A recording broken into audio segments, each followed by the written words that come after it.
எத்தனை பேர் மகிழ்ச்சியாக இருக்கிறீங்க? கர்த்தர் நல்லவர், அவர் கிருபை என்றும் உள்ளது. ஹல்லேலூயா. பக்கத்தில் பார்த்து சொல்லுங்கள், நான் ரொம்ப சந்தோஷமாக இருக்கிறேன். சந்தோஷத்தோடு சொல்லணும், முகத்தில் சிரிப்போடு சொல்லணும். ஹல்லேலூயா. கர்த்தர் நல்லவர், அவருடைய கிருபை என்று. ஏன் தெரியுங்களா? நம்முடைய ஆண்டவர் உயிர்த்தெழுந்தவர், இன்றைக்கும் உயிரோடு இருக்கிறவர். யாவும் மரித்து போகும், கர்த்தர் என்றென்றைக்கும் ஆளுகை செய்வார். அவர் வாழ்கிறபடினாலே நானும் வாழுவேன், அவர் ஆள்கின்றபடினாலே நானும் ஆளுகை செய்வேன். ஆமென். இந்த நாளினுடைய செய்தி, பள்ளத்தாக்கின் தேவன். எல்லாரும் சேர்ந்து சொல்லுங்களேன், பள்ளத்தாக்கின் தேவன். பள்ளத்தாக்கு போல ஒரு சூழ்நிலை நீங்கள் எதிர்கொண்டு இருப்பீங்களான்னா, இன்றைக்கி கர்த்தர் பள்ளத்தாக்கின் தேவனாக நம்மோடு கூட இடைப்பட போகிறார். உங்களோடு கூட தனிப்பட்ட ரீதியில் இடைப்பட போகிறார். விசுவாசிக்கிறீங்களா? தலை வணங்கி ஆண்டவரை நோக்கி பார்க்கலாங்களா? கர்த்தாவே, இந்த நாளிலே எங்களுடைய வாயின் வார்த்தைகளும் இருதயத்தின் தியானமும் உம்முடைய சமூகத்திலே பிரதியாக இருப்பதாக ஆண்டவரே, எங்களோடு கூட பேசுங்க ஐயா, முகமுகமாய் பேசுங்க ஆண்டவரே. மனுஷனுடைய வார்த்தைகளை கேட்டுட்டு சோர்ந்து போய் சந்தேகத்தோடு பலவீனப்பட்டு வந்திருக்கிறோம். ஜீவன் தருகிற உடைய திருவார்த்தை கொண்டு அடியார்களோடு இடைப்படுங்க ஆண்டவரே. எங்களுக்கு நீர் ஒருவர் மாத்திரம் போதும் ஆண்டவரே. இல்லை, தாழ்த்துகிறோம். இந்த நாளிலே நாங்கள் கேட்க போகிற சத்திய வசனங்களுக்கு எங்களை அர்ப்பணிக்கிறோம் ஆண்டவரே, ஒப்பு கொடுக்கிறோம் ஆண்டவரே. துதிகன மகிமையும் ஒருவருக்கே செலுத்துகிறோம் ஆண்டவர் இயேசுவின் நாமத்தில் ஜெபிக்கிறோம் நல்ல பிதாவே, ஆமென். ஹல்லேலூயா. விழிப்பாக நாம் கர்த்தருடைய வார்த்தையை கேட்க போகிறோம். சோர்வுக்கு இடம் கொடுக்கக்கூடாது. பொதுவாக பிரசங்க நேரத்தில் எது வருதோ இல்லையோ, துக்கம் வருதோ இல்லையோ, அந்த துக்கத்தோடு ஒரு கால் எடுத்து சேர்த்து வந்துடும். அதுக்கு இடம் கொடுக்கவே கூடாது. நம்ம கர்த்தருடைய வார்த்தையை நம்ம உள்ளே நம்ம அனுப்பி கொண்டே இருக்க வேண்டும். ஏன் 2 காது வச்சிருக்காரு தெரியுங்களா ஆண்டவர்? ஏன் 2 காது வச்சிருக்காரு தெரியுங்களா? மனுஷன் ஒரே நேரத்தில் பல காரியங்களை செவி கொடுத்து கேட்க திறன் கொண்டவன். ஒரே நேரத்தில் 2 வார்த்தைகளை கேட்க முடியும். ஆனால் கர்த்தருடைய வார்த்தை வரும்போது 2 காதுகளும் கர்த்தருடைய வார்த்தை தான் போகணும். ஒரு காதில் கர்த்தருடைய வார்த்தையை கேட்டுட்டு இன்னொரு காதில் வேறு ஒன்று நம்ம யோசித்து கேட்டுட்டு இருப்போமானா, கர்த்தருடைய வார்த்தை இந்த காதில் வந்து அந்த காதில் போயிடும். 2 காதுகள் வழியாக கர்த்தருடைய வார்த்தையை கேட்போமானா, உள்ளே போய் நேராக எங்கே போயிடும்? இருதயத்துக்குள்ளே போயிடும்.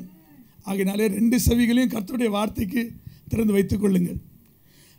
வசனத்தை எடுத்து வாசிப்போம். 1 ராஜாக்கள் 20ஆம் அதிகாரம் 28வது வசனம். 1 ராஜாக்கள் 20ஆம் அதிகாரம் 28வது வசனம். 1 ராஜாக்கள் 20ஆம் அதிகாரம் 28வது வசனம். அப்பொழுது தேவனுடைய மனுஷன் ஒருவன் வந்து இஸ்ரேலின் ராஜாவை பார்த்து, கர்த்தர் பள்ளத்தாக்குகளின் தேவனாயிராமல் மலைகளில் தேவனாய் இருக்கிறார் என்று சீரியர் சொல்லி இருக்கிறபடியினால், நான் இந்த ஏராளமான ஜனக்கூட்டத்தை எல்லாம், சீரியருடைய ஜனக்கூட்டத்தை எல்லாம் உன் கையில் ஒப்பு கொடுத்தேன். அதனால் நானே கர்த்தர் என்று நீங்கள் அறிவீர்கள் என்று கர்த்தர் சொல்லுகிறார் என்றான். இந்த வசன பகுதியிலே பின்னணியத்தை சொல்லுகிறேன். இஸ்ரேல் ராஜா சீரிய ராஜாவை எதிர்கொள்ள வேண்டிய ஒரு சூழ்நிலை. ஏராளமான கூட்டத்தோடு கூட இந்த சீரிய ராஜா இஸ்ரேல் ராஜாவை எதிர்கொள்ள வருகிறான் யுத்தம் பண்ணுறதுக்கு. யுத்தம் பண்ண வரும்போது யுத்தத்தில் மலையில் நடக்கிறது யுத்தம். கர்த்தர் இஸ்ரேல் மக்களுக்கு ஜெயத்தை தருகிறார். அதற்கு பிற்பாடு இந்த சீரிய ராஜா மறுபடியும் சென்று சில நாட்கள் கழிந்த பிற்பாடு தன்னுடைய சேனையை மறுபடியும் திரட்டி கொண்டு அவன் வந்து சொல்கிறான், இஸ்ரேலின் தேவன் மலை நாட்டின் தேவன், பள்ளத்தாக்கின் தேவன் அல்ல. பள்ளத்தாக்கின் நாம் அவர்களோடு கூட யுத்தம் பண்ணுவோமானால் நாம் அவர்கள் எளிதாக மேற்கொண்டு விடலாம். அந்த செய்தியை பேசும்போது இந்த சம்பவம், இந்த வார்த்தை கர்த்தருடைய தீர்க்கதரிசிக்கு தெரிய வருகிறது. அந்த வார்த்தைகளை கேட்டு ராஜா கிட்ட வந்து சொல்கிறார், இஸ்ரேல் ராஜா கிட்ட வந்து சொல்கிறாரு இந்த வசனத்தை. அப்பொழுது தேவனுடைய மனுஷன் ஒருவன் வந்து இஸ்ரேலின் ராஜாவை பார்த்து, கர்த்தர் பள்ளத்தாக்குகளின் தேவனாயிராமல் மலைகளில் தேவனாய் இருக்கிறார் என்று சீரியர் சொல்லி இருக்கிறபடியினால், நான் இந்த ஏராளமான ஜனக்கூட்டத்தை எல்லாம், சீரிய இராணுவங்களை எல்லாம் உன் கையில் ஒப்பு கொடுத்தேன். அதனால் நானே கர்த்தர் என்று நீங்கள் அறிவீர்கள் என்று கர்த்தர் சொல்லுகிறார் என்றான். என்ன வார்த்தை வந்தது? தேவன் மலைகளுக்கு மாத்திரமல்ல, பள்ளத்தாக்கிற்கும் கர்த்தர் தேவன். நம்முடைய தேவன் பள்ளத்தாக்கின் தேவன். எத்தனை பேர் விசுவாசிக்கிறீங்க? இந்த பள்ளத்தாக்குன்ற வார்த்தையை பாருங்க. அந்த பள்ளத்தாக்கு பள்ளமும் இருக்கு, தாக்குதலும் இருக்கு.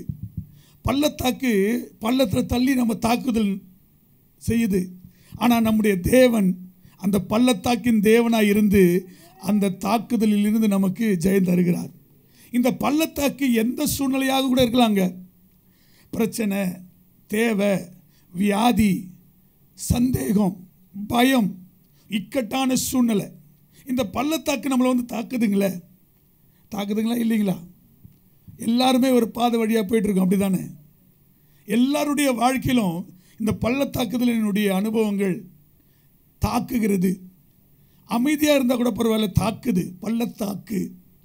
சில நேரத்தில் விவாக உறவிலே சில பிரச்சனைகள், பெற்றோர்கள் பிள்ளைகளிடத்திலே இருக்கிறதான அந்த உறவிலே பிரச்சனை, சகோதர சகோதரிகள் இடையே இருக்கிற உறவிலே பிளவு, இப்படிப்பட்டதான பள்ளத்தாக்குகளை சந்திக்கிறோம். அநேக விஷயம் ஆண்டவரே என்னை மலையிலே வச்சிருங்கப்பா, சந்தோஷமாக இருப்பேன் ஆண்டவரே. எப்படி பேதுரு சொன்னார், மறுரூப மலையில் இங்கே இருந்துருவோம், 3 கூடாரங்களை போட்டுருவோம், இங்கே தங்கிடலாம். ஆனால் ஆண்டவர் சொன்னார், இல்லை, பள்ளத்தாக்குக்கு போகணும். பள்ளத்தாக்கினுடைய அனுபவம் தவிர்க்கப்பட முடியாதது. இன்றைக்கு ஒருவேளை கர்த்தருடைய சமூகத்திலே பள்ளத்தாக்கின் அனுபவத்தோடு கூட வந்திருப்பீங்களானா, உங்களுடைய பள்ளத்தாக்கு உங்களை விட பெருசாக இருக்கலாம், பலசாலியாக இருக்கலாம். ஆனால் உங்கள் தேவன் அனைத்தையும் ஆளுகை செய்கிறவர், அந்த பள்ளத்தாக்கையும் அடக்கி ஆளுகை செய்கிறவர். பரிசுத்த வேதாகமத்தில் பள்ளத்தாக்கினுடைய அனுபவங்கள் அனைத்தையும், எல்லா பள்ளத்தாக்கினுடைய அனுபவத்தை பரிசுத்தவான்கள் எல்லாருமே கடந்து போயிருக்காங்க. எந்த பரிசுத்தவான் பள்ளத்தாக்கின் அனுபவத்தில் போலன்னு சொல்லுங்க வேதத்தில்? ஆபிரகாம் லோத்தை மீட்டு கொண்டு வந்த விஷயத்தில் பள்ளத்தாக்கில் தான் யுத்தம் நடந்தது. எத்தனை பேர் விசுவாசிக்கிறீங்க? உங்கள் பள்ளத்தாக்கிலே கர்த்தர் உங்களுக்கான பெரிய ஜெயத்தை வைத்திருக்கிறார். பக்கத்தில் பார்த்து சொல்லுங்க, பெரிய ஜெயம் உங்கள் பள்ளத்தாக்கில், மலையில் இல்லைங்க. மலையினுடைய ஜெயத்தை விட பள்ளத்தாக்கிலே கர்த்தர் உங்களுக்கு பெரிய ஜெயத்தை வைத்திருக்கிறார். பார்த்து தான் சொல்லுங்களேன். அல்லேலூயா. நீங்கள் சொன்னபடி நடக்கும் பாருங்க. கர்த்தர் நல்லவர். ஈசாக்கு கேராரூரில் இருக்கிறாரு. 100 மடங்கு விளைச்சல் வந்தது. பொறாமப்பட்டுட்டு பெலிஸ்தர்கள் அவரை துரத்தி அடிக்கிறாங்க. எங்கே போகிறாரு? பள்ளத்தாக்குக்கு போகிறாரு. பள்ளத்தாக்கில் போயிட்டு அவர் சும்மா இல்லை, துறவை தோன்றாரு. சுரக்கும் நீரூற்றுகளை கண்டார். விசுவாசிக்கிறீங்களா? சாதாரண கிணறு அல்ல, சுரக்கும் நீரூற்றான். நீங்கள் பள்ளத்தாக்கு வழியாக போகிறீங்களான்னா, இங்கே போய் நான் என்ன பிரயாசப்படுறது? இங்கே போய் ஆண்டவர் தள்ளிட்டாரு என்ன, இப்படி சத்ரு என்ன இப்படி துரத்திட்டாங்களே, இங்கே போய் நான் என்ன செய்கிறது? அமைதியாக உட்காந்து ஒப்பாரி வச்சு வாழ்க்கை இல்லை. அந்த சூழ்நிலையில் நான் பிரயாசப்படுவேன். என் தேவன் எனக்காக இருக்கிறார். விசுவாசிக்கிறீங்களா? எத்தனை பேர் விசுவாசிக்கிறீங்க? ஈசாக்குடைய பள்ளத்தாக்கிலே சுரக்கும் நீரூற்றை கர்த்தர் காண செய்தார். இதை ஆதியாகமம் 26:17 வாசிக்கிறோம். காலேபும் யோசுவாவும் வேவு பார்க்கும்படியாக போகிறார்கள். 10 பேர் முறுமுறுக்கிறவங்க, குறை சொல்கிறவங்க, வேவுக்காரர்கள் துர்ச்செய்தியை கொண்டு வரும்போது எஸ்கோல் பள்ளத்தாக்கில் இந்த காலேபும் யோசுவாவும் திராட்சை குலைகளை கர்த்தர் காணும்படி செய்தார். மாதுளை பழங்களையும் அத்தி பழங்களையும் கர்த்தர் காணும்படி செய்தார். நான் எதை சொல்கிறேன் தெரியுங்களா? முறுமுறுக்கிற மக்களுக்கு இந்த பள்ளத்தாக்கு எதிர்பதமாக தான் தெரியும். ஆனால் கர்த்தருடைய சித்தத்தில் இருக்கிற, கர்த்தரை உத்தமமாய் பின்பற்றுகிற எந்த ஒரு நபருக்கும் அந்த பள்ளத்தாக்கிலே கர்த்தர் அனுகூலமான அடையாளங்களை காண செய்வார். விசுவாசிக்கிறீங்களா? உங்களுடைய பள்ளத்தாக்கின் அனுபவத்திலே கர்த்தர் உங்களுக்கு அனுகூலமான அடையாளங்களை நீங்கள் காணும்படி செய்வார். ஆகோர் பள்ளத்தாக்கு, இந்த ஆக்கான் என்ற மனுஷன் கர்த்தருக்கு விரோதமாக செயல்படுகிறான். சாபத்தீடான காரியத்தெல்லாம் தன்னுடைய வீட்டுக்குள்ளே மறைச்சு வைக்கிறான். எரிகோவில் பெரிய ஜெயத்தை கொடுத்த ஆண்டவர் ஆயி பட்டணத்துக்கு முன்பதாக ஜெயம் கொடுக்கவில்லை, தோல்வி அடைகிறார்கள். கர்த்தருடைய சமூகத்திலே முகங்குப்புற போய் அழுகிறார் யோசுவா. ஆண்டவரே, எங்களை கைவிட்டீங்களா? ஆனால் அந்த ஆகோரின் பள்ளத்தாக்கை கர்த்தர் நம்பிக்கையின் வாசலாக நமக்கு தர உண்மை உள்ளவராக இருக்கிறார். எத்தனை பேர் விசுவாசிக்கிறீங்க? ஓசியா 2:15 என்ன வாசிக்கின்றோம்? ஆகோரின் பள்ளத்தாக்கை நம்பிக்கையின் வாசலாக நான் என்னுடைய மக்களுக்கு தருவேன். நிந்தை, அவமானம், தோல்வியின் பள்ளத்தாக்கு தானே. கர்த்தர் உங்களுக்கு நம்பிக்கையின் வாசலை தர உண்மையுள்ளவராக இருக்கிறார். கிதியோனை யோசித்து பாருங்க. மீதியானியர்கள் எதிர்த்து வருகிறார்கள், திரள் கூட்ட மக்கள். அந்த பள்ளத்தாக்கில் கூடி வந்திருக்கும் போது வேதம் சொல்லுகிறது, கர்த்தருடைய ஆவியானவர் கிதியோனி மீது வந்து இறங்கினாராம். தேவ ஜனமே, பள்ளத்தாக்கில் இருக்கிற எதிரிகளை பார்க்காதீங்க. ஆண்டவரே என்னை நிரப்பும் ஐயான்னு கேளுங்க. கர்த்தர் உங்களை கொண்டு பெரிய காரியங்களை செய்வார். விசுவாசிக்கிறீங்களா? ஒரே மனுஷன் முறியடிக்கிறது போல கர்த்தர் இந்த ஒரே மனுஷனை வைத்து மீதியானர் முழுவதுமாய் அழித்து போட்டார். பெரிய வீரத்திர செயலை செய்த ஒரு பின்னணியும் கிடையாது. ரொம்ப பயந்த சுவாபம் உடையவர் இந்த கிதியோன். ஆனால் கர்த்தர் அவரை வச்சு பெரிய காரியங்களை செய்தார். பள்ளத்தாக்கின் அனுபவம். யாருக்கு பள்ளத்தாக்கு இல்லை? யாருக்கு பள்ளத்தாக்கு இல்லை? 2 ராஜாக்கள் 3:16 நமக்கு எல்லாருக்கும் தெரிஞ்ச வசனம், திருப்பி பார்க்க வேண்டாம். கர்த்தர் உரைக்கிறது என்னவென்றால், இந்த பள்ளத்தாக்கில் எங்கும் வாய்க்கால்களை வெட்டுங்கள். நீங்கள் காற்றையும் காண மாட்டீர்கள், மழையும் பார்க்க மாட்டீர்கள். ஆனாலும் நீங்களும் உங்கள் ஆடு மாடுகளும் உங்கள் மிருகஜீவன்கள் குடிக்கும்படி இந்த பள்ளத்தாக்கு தண்ணீரால் நிரப்பப்படும் என்று கர்த்தர் சொல்லுகிறார். இது கர்த்தரின் பார்வைக்கு அற்ப காரியம். மோவாபியரையும் உங்கள் கையில் ஒப்பு கொடுப்பார். விசுவாசிக்கிறீங்களா? உங்கள் பள்ளத்தாக்கில் நீங்கள் என்ன பிரயாசம் எடுத்தாலும் கர்த்தர் அதை வாய்க்கு செய்ய உண்மையுள்ளவர். ஏனென்றால் நம்முடைய தேவன் பள்ளத்தாக்கின் தேவன். பக்கத்தில் பார்த்து சொல்லுங்க, நான் சும்மா இருக்க மாட்டேன்.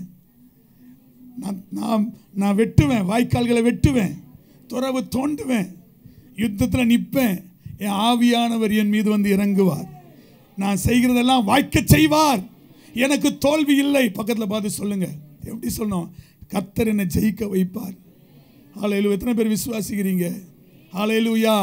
கர்த்தர் நல்லவர், அவருடைய கிருபை என்றும் உள்ளது. தாவீதுக்கு 7 பள்ளத்தாக்குங்க. பக்தனாகிய தாவீதுக்கு 7 பள்ளத்தாக்கு. பள்ளத்தாக்கு இல்லாத எந்த ஒரு பரிசுத்தவானும் கிடையாதுங்க. பள்ளத்தாக்கினுடைய அனுபவம் இல்லாத எந்த ஒரு பரிசுத்தவானும் கிடையாது. 7 பள்ளத்தாக்கில் தாவீது நிற்கிறாரு. பாருங்க, யோசித்து பாருங்க. சவுல் 7 பள்ளத்தாக்கில் போய் நிற்கும் போது பயந்து ஓடுகிறார். ஆனால் தாவீதோ அந்த 7 பள்ளத்தாக்கில் கர்த்தர் அவருக்கு பெரிய ஜெயத்தை காணும்படி கர்த்தர் தாவீதுக்கு கிருபை பாராட்டினார். ஹல்லேலூயா. ஏன்னா பக்தனாகிய தாவீதுக்குள்ள ஒரே ஒரு வாஞ்சங்க, இந்த 7 பள்ளத்தாக்கில் இஸ்ரேலிலே ஒரு தேவன் இருக்கிறார் என்பதை பூமியில் உள்ள அனைவரும் கண்டுகொள்ள வேண்டும் என்கிற ஒரு வாஞ்சை இருந்துச்சுங்க. உங்களுடைய பள்ளத்தாக்கில் ஒரே ஒரு வாஞ்சை இருக்கணும், நான் யாருன்னு காமிப்பேன்ற எண்ணம் இருக்கக்கூடாது. என் தேவன் இன்னார் என்பதை நான் காண்பிப்பேன் என்கிற ஒரு வாஞ்சை இருக்குமானால் நீங்க யாருன்றதை கர்த்தர் அந்த 7 பள்ளத்தாக்கில் மற்ற எல்லாரும் பார்க்கும்படி செய்வார். எத்தனை பேர் விசுவாசிக்கிறீங்க? 7 பள்ளத்தாக்கு. ஹல்லேலூயா. யோசபாத் ராஜா யோசிச்சு பாருங்க. தமிழ் வேதாகமத்தில் சரியா இல்லை, ஆனால் ஆங்கில வேதாகமத்தில் பள்ளத்தாக்கு வேலின்னு அப்படி இருக்கு. எதிரிகள்லாம் பள்ளத்தாக்கில் கூடி வராங்களாம். ஏராளமான எதிரிகள். ஆனால் அந்த யுத்த காலத்தின் பள்ளத்தாக்கை கர்த்தர் பெராக்காவின் பள்ளத்தாக்கா மாற்றினார். ஹல்லேலூயா. யுத்த பள்ளத்தாக்கை கர்த்தர் பெராக்காவாக மாற்றினார். சோர்ந்து போகாதீங்க தேவ ஜனமே. உங்களுடைய பள்ளத்தாக்கு எது வேண்டுமானாலும் இருக்கட்டும். நபருக்கு நபர் வேறுபடுங்க. பள்ளத்தாக்கு நபருக்கு நபர் வேறுபடும். யாராவது உங்ககிட்ட வந்து, பிரதர் வயிறு பயங்கரமாக வலிக்குது பிரதர், நீங்கள் என்னமா சொல்லுவீங்க? இதெல்லாம் ஒரு பெரிய வியாதின்னு வந்து என்கிட்ட சொல்கிறாரு. சொல்லுவோமா சொல்ல மாட்டோமா? நமக்கு அவங்களுடைய வயிற்று வலி அற்பமாக தெரியும், ஆனால் அது அவங்களுக்கு பெருசாக தெரியும். நம்முடைய பிரச்சனையை போய் மற்றவங்கிட்ட சொன்னேன்னு வச்சிங்களேன், இதெல்லாம் ஒரு பிரச்சனை வந்து என்கிட்ட சொல்கிறாரு பாருங்க, இதை விட பெரிய பிரச்சனை நான் சந்திக்கிறேன். சகோதரியே, அந்த பள்ளத்தாக்கின் அனுபவம் customised and also it is common for all. ஒவ்வொருத்தருக்கும் பிரத்யேகமாக அந்த பள்ளத்தாக்கின் அனுபவம் வடிவமைக்கப்பட்டிருக்கிறது. ஒவ்வொருத்தருக்கும் இங்கே வந்திருக்கிற எல்லாருக்கும் 2 பேருக்கும் ஒரே விதமான பள்ளத்தாக்கு கிடையாது. ஒவ்வொருத்தருக்கும் பிரத்யேகமாக அவர்களுக்குரிய ஒரு பள்ளத்தாக்கு. எப்படிப்பட்ட பள்ளத்தாக்கு இருந்தாலும் அந்த பள்ளத்தாக்கின் தேவன் நமக்கு இருக்கிறார். எத்தனை பேர் விசுவாசிக்கிறீங்க? ஜெயம் உங்களுக்கு தான். இப்போ நான் உங்களை பார்த்து சொல்கிறேன், உங்களுக்குள்ளே சொல்லுங்க, இந்த பள்ளத்தாக்கில் கர்த்தர் எனக்கு பெரிய ஜெயத்தை தரப்போகிறார். கர்த்தர் எனக்கு பெரிய ஜெயத்தை தரப்போகிறார். நம்ம இதை சரீர பிரகாரமாக பள்ளத்தாக்க பார்ப்போமானால் சோர்ந்து போயிடுவோம். ஆனால் ஆவிக்குரிய கண்ணோட்டத்தில் பார்க்கும்போது அதில் ஜெயத்தை நம்மால் பார்க்க முடியும். ஒரு ஆவிக்குரியவன் மாத்திரம்தான் பள்ளத்தாக்கிலே கர்த்தரை மகிமைப்படுத்துவார், பள்ளத்தாக்கிலே கர்த்தரை துதிப்பார். ஏன்னா பள்ளத்தாக்கில் கர்த்தர் அவருக்காக பெரிய வெற்றியை வைத்திருக்கிறார் என்பது அந்த ஆவிக்குரியவனுக்கு தெரியும். அடியேன் உங்களை பார்த்து சொல்கிறேன், உங்கள் வேலை ஸ்தலத்தில் பள்ளத்தாக்கு இருக்குங்களே, உங்கள் குடும்பத்தில் பள்ளத்தாக்கு, சரீர பிரச்சனை, மெடிக்கல் ரிப்போர்ட் ஒன்று சொல்கிறது, டாக்டர் ஒன்று சொல்கிறான். ஐயோ டாக்டர் மாற்றி மாற்றி சொல்கிறாங்க. எந்த டாக்டர் நம்புறதுனே தெரியல. ஒரு டாக்டர் ஒன்றும் இல்லைன்றார், இன்னொரு டாக்டர் ஐயோ ரொம்ப ஆபத்துங்க. யாரை நம்புறதுனே தெரியல. யாரையும் நம்ப வேணாம், கர்த்தரை நம்புவோம். நம்முடைய தேவன் பள்ளத்தாக்கின் தேவன். எத்தனை பேர் விசுவாசிக்கிறீங்க? ஹல்லேலூயா, ஹல்லேலூயா. இந்த இடத்துல பாருங்க, இந்த சம்பவத்தில் 1 ராஜாக்கள் 20:28 எதிரி என்ன சொல்ல வைக்கிற, என்ன இஸ்ரேல் மக்களுக்குள்ள உட்புகுத்திறான் தெரியுங்களா? மலை என்பது ஒரு சாதகமான இடம். மலை என்பது சாதகமான இடம். அந்த இடத்துல கர்த்தர் உங்களுக்கு ஜெயத்தை கொடுத்துட்டாரு. இப்போ பள்ளத்தாக்கில் இருக்கீங்க.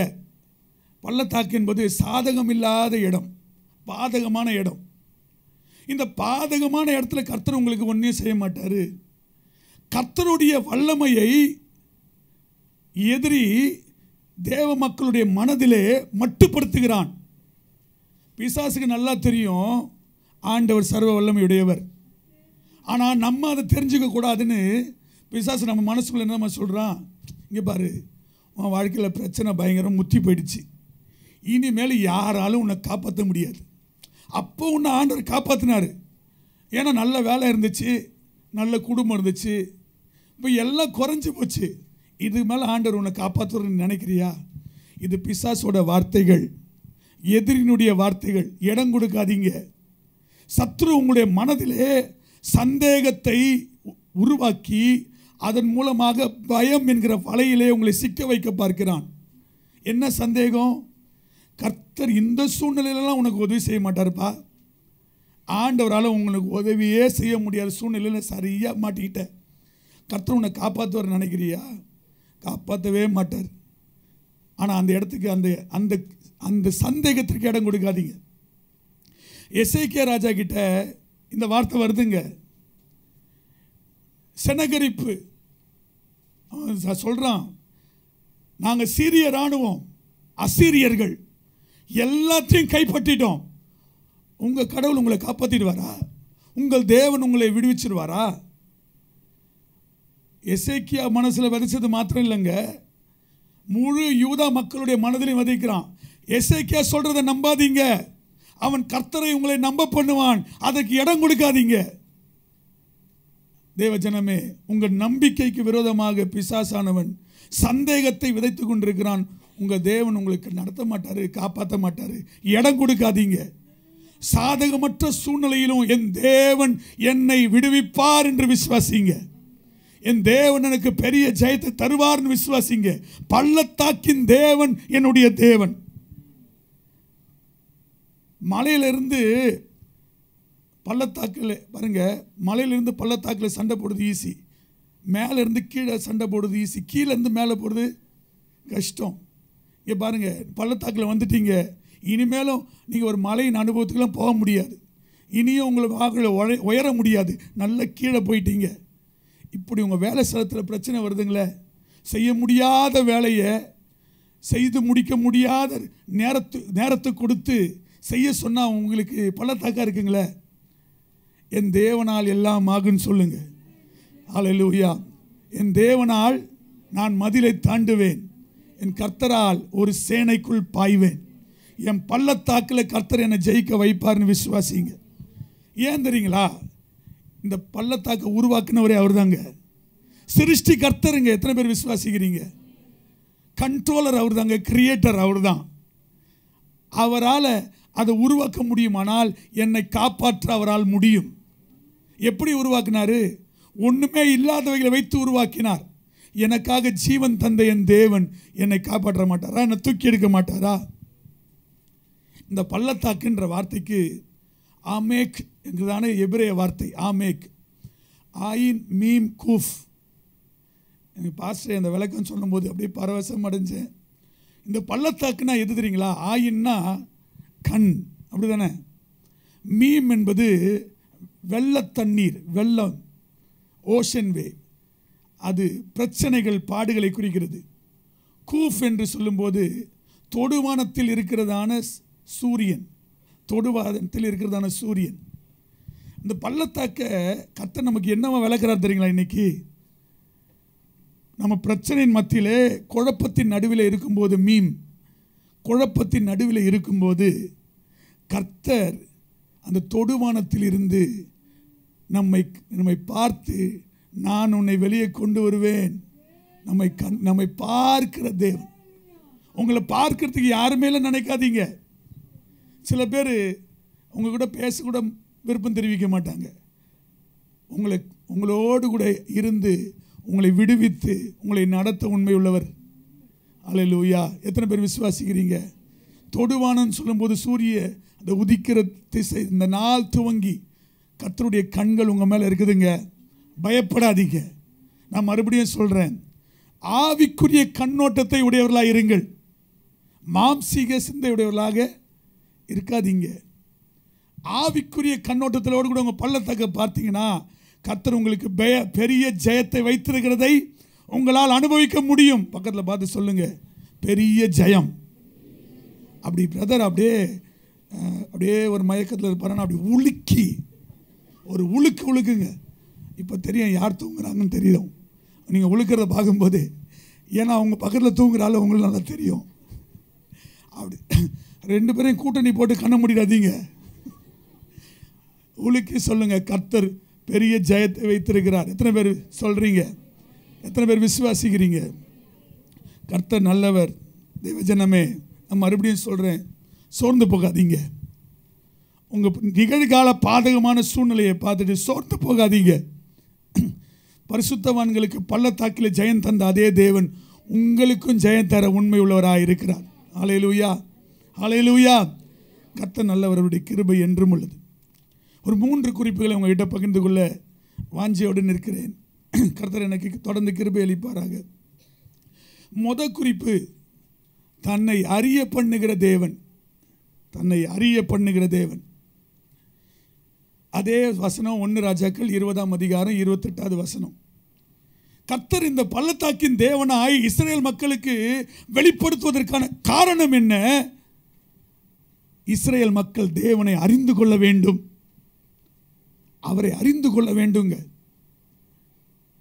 வெற்றியை அனுபவிப்பதல்ல, அது பிரதானமானதல்ல. எதிரிகள் தோற்கடிக்கப்படுவதல்ல, அது பிரதானமானதல்ல. கர்த்தரை அறிந்து கொள்ளணும். அதுதானே வாசிக்கின்றோம். 1 ராஜாக்கள் 20:28 அந்த வசனத்தை எடுத்தா எல்லாரும் எடுத்து வாசிக்கலாங்களா? அப்பொழுது தேவனுடைய மனுஷன் ஒருவன் வந்து இஸ்ரேலின் ராஜாவை பார்த்து, கர்த்தர் பள்ளத்தாக்குகளின் தேவனாயிராமல் மலைகளின் தேவனாய் இருக்கிறார் என்று சீரிய சொல்லி இருக்கிறபடினால் அதனால் நானே கர்த்தர் என்று நீங்கள் அறிவீர்கள் என்று கர்த்தர் சொல்லுகிறார். என்னவா? அதனால் நானே கர்த்தர் என்று நீங்கள் அறிவீர்கள். கர்த்தரை அறிஞ்சு கொள்ளணுங்க. அவர் கர்த்தர் என்பதை அறிந்து கொள்ளணும். இந்த வசனத்தில் 2 இடத்துல யுத்தம் நடக்குது. 2 இடத்திலும் கர்த்தர் இஸ்ரேல் மக்களுக்கு ஜெயத்தை தராரு. ஒரே ஒரு காரணத்துக்காக தான். ஒரே ஒரு காரணத்துக்காக 2 இடத்துல இஸ்ரேல் மக்களுடைய யுத்தத்தில் கர்த்தர் ஜெயம் தரார். 13வது வசனத்தை பாருங்க. 13வது வசனத்தில் 1 ராஜாக்கள் 20:13. அப்பொழுது ஒரு தீர்க்கதரிசி இஸ்ரேலின் ராஜாவாகி ஆகாபிடத்தில் வந்து, அந்த ஏராளமான ஜனக்கூட்டத்தை எல்லாம் கண்டாயா? இதோ நானே கர்த்தர் என்று நீ அறியும்படிக்கு. கவனிச்சிங்களா? எதுக்குங்க இந்த ஜெயம்? பிரதர், நான் உங்ககிட்ட கேட்குறேன். கர்த்தர் உங்களை ஆசீர்வச்சிருக்கிறாரே. சாதாரணமான வேலையில் ஆரம்பிச்சிங்களே, கர்த்தர் உங்களை எவ்வளோ தூரம் எடுத்து வச்சிருக்கிறாரு. எதுக்குங்க? கார் வாங்கிறதுக்கா? வீடு வாங்கிறதுக்கா? காசு பணத்தை சேர்த்து வைக்கிறதுக்கா? ஸ்தோத்திரம், கர்த்தர் தருகிறார். நன்றி, ஆண்டவருக்கே மகிமை. நம் தாழ்வில் நம்மை நினைத்தவரை துதியுங்கள், அவர் கிருபை என்றும் உள்ளது. எதுக்கு தெரியுங்களா? அவரை அறிஞ்சு கொள்ளணுங்க. அவரை அறியறது தாங்க பெரிய ஸ்லாக்கியம். இதை விட பெரிய ஸ்லாக்கியம் வேறு எதுவும் கிடையாதுங்க. அவரை அறிந்து கொள்ளுகிற ஸ்லாக்கியத்தை கர்த்தர் வேறு எந்த தம்முடைய சிருஷ்டிப்புக்கு கொடுக்கவில்லை. எத்தனை பேர் புரியுது? அவர் அறிந்து கொள்ளுகிற ஸ்லாக்கியம் தம்முடைய சிருஷ்டிப்புகளுக்கு எதுக்கும் கொடுக்கல, அவருடைய மனவாட்டியாக நமக்கு தான் தந்திருக்கிறார். எத்தனை பேர் விசுவாசிக்கிறீங்க? தேவ ஜனமே, நான் எப்படியாவது ஆண்டவரை அறிந்து கொள்ளணும், கர்த்தரை அறிந்து கொள்ளணும். இந்த இடத்துல பாருங்க, நோக்கம் ஸ்லாக்கியம், பர்பஸ் அண்ட் பிரிவிலேஜ். நோக்கம் ஸ்லாக்கியம். நோக்கம் என்ன? எதுக்காக கர்த்தர் உங்களுக்கு ஜெயத்தை தராரு? கர்த்தரை அறிந்து கொள்ளணும். ஸ்லாக்கியம் என்ன? விடுதலை, வெற்றி. ஸ்லாக்கியம் என்னது? விடுதலையும் வெற்றியும்.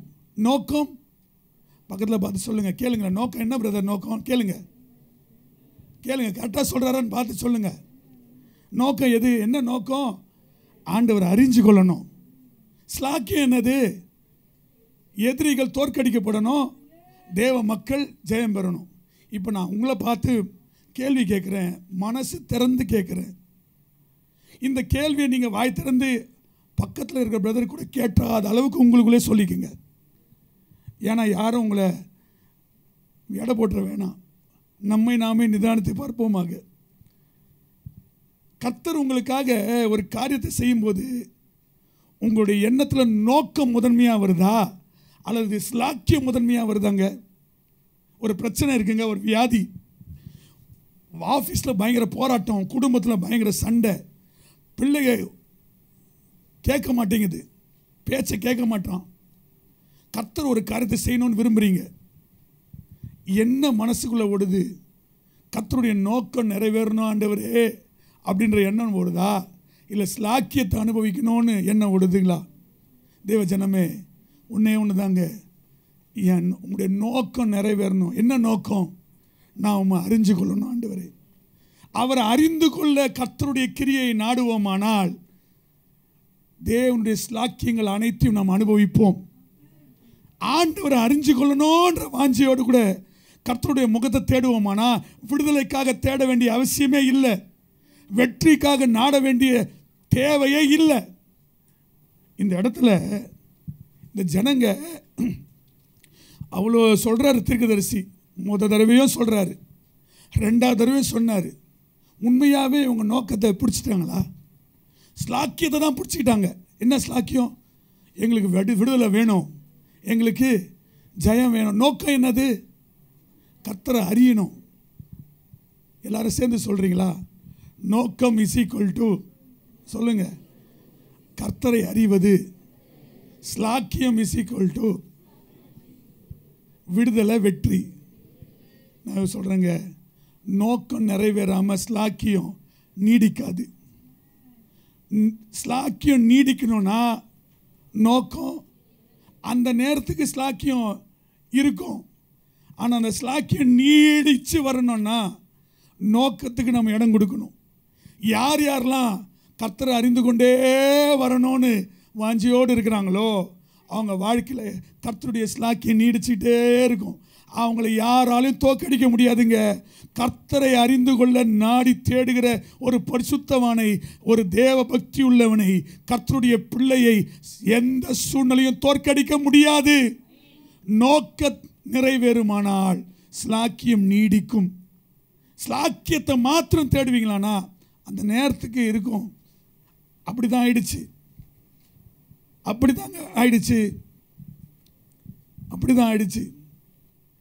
நோக்கத்தை விட்டாங்க, ஸ்லாக்கியத்தை பிடிச்சிக்கிட்டாங்க. ஏராளமான கூட்டம் வந்து யுத்தம் பண்ணாங்க, கர்த்தர் ஜெயம் கொடுத்தாங்க. ஆனால் கர்த்தர் அறியல. 13வது வசனத்தில் என்ன சொல்றாரு? நானே கர்த்தர் என்று நீ அறியும்படிக்கு, நானே கர்த்தர் என்று நீங்கள் அறியும்படிக்கு.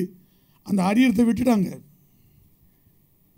14ஆம் வசனத்தில் பாருங்க, 13ஆம் வசனத்தில் நீங்கள் அறிந்து கொள், நீ அறியும்படிக்குன்னு சொல்றாரு. 14ஆம் வசனத்தில் யாரை கொண்டு என்று ஆகாப் கேட்டான். அவன் மைண்டு பூரா விடுதலை தாங்க இருந்துச்சு. கர்த்தர் விடுதலை கொடுத்தா போதும், வெற்றி கொடுத்தா போதும், நோக்கம் நிறைவேறணும் பிரதர். இதை மாத்திரம் இன்றைக்கி நம்ம பிடிச்சிக்குவோம். நம்ம ஆவிக்குரிய வாழ்க்கையில் வளரணுங்க. குழந்தைகளாகவே இருக்கக்கூடாது. 6 இன்ச்சாக எலும்பாகவே இருக்கக்கூடாது, வளரணும். மணவாட்டியினுடைய ஸ்தானத்துக்கு வரணும். இந்த அறிந்து கொள்ளுதல் என்பது மணவாட்டிக்கென்றே பிரத்யேகமாக கொடுக்கப்பட்ட அனுபவம். மனம் திரும்பியவர்களுக்கு இது புரியாது. விசுவாசியாக இருந்தால் மாத்திரம் இது புரியாது.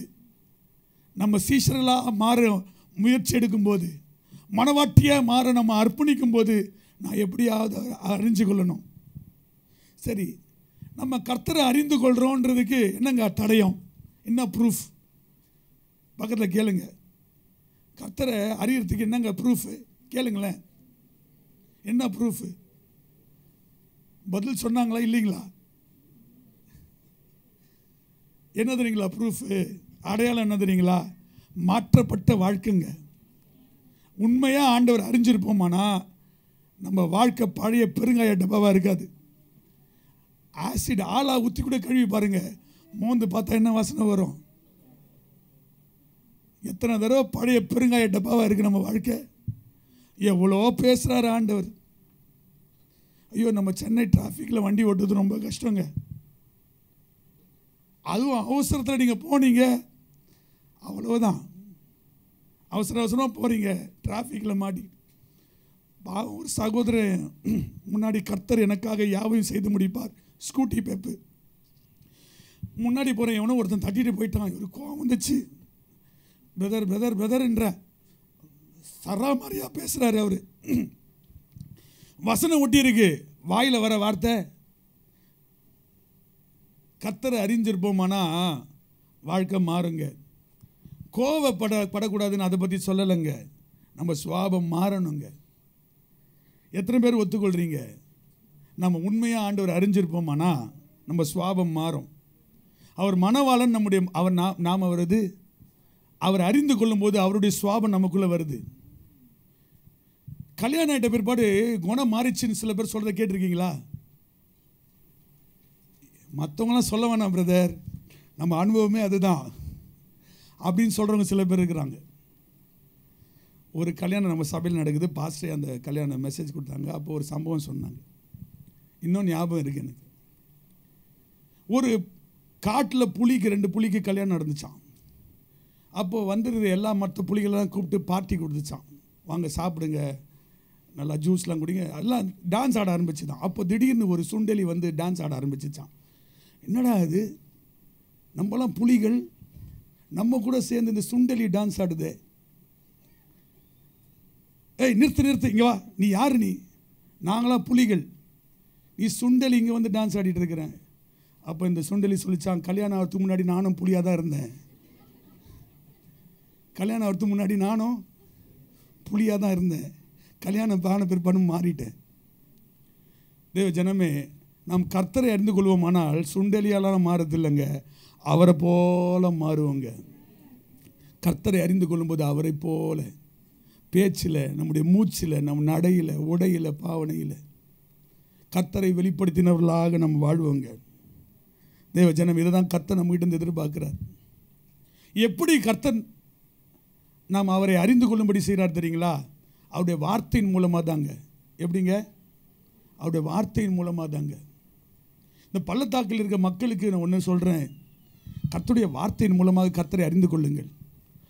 1 சாமுவேல் 3ஆம் அதிகாரம் 21வது வசனத்துடைய பகுதி உங்களுக்கு எல்லாருக்கும் தெரிஞ்ச வசனம்.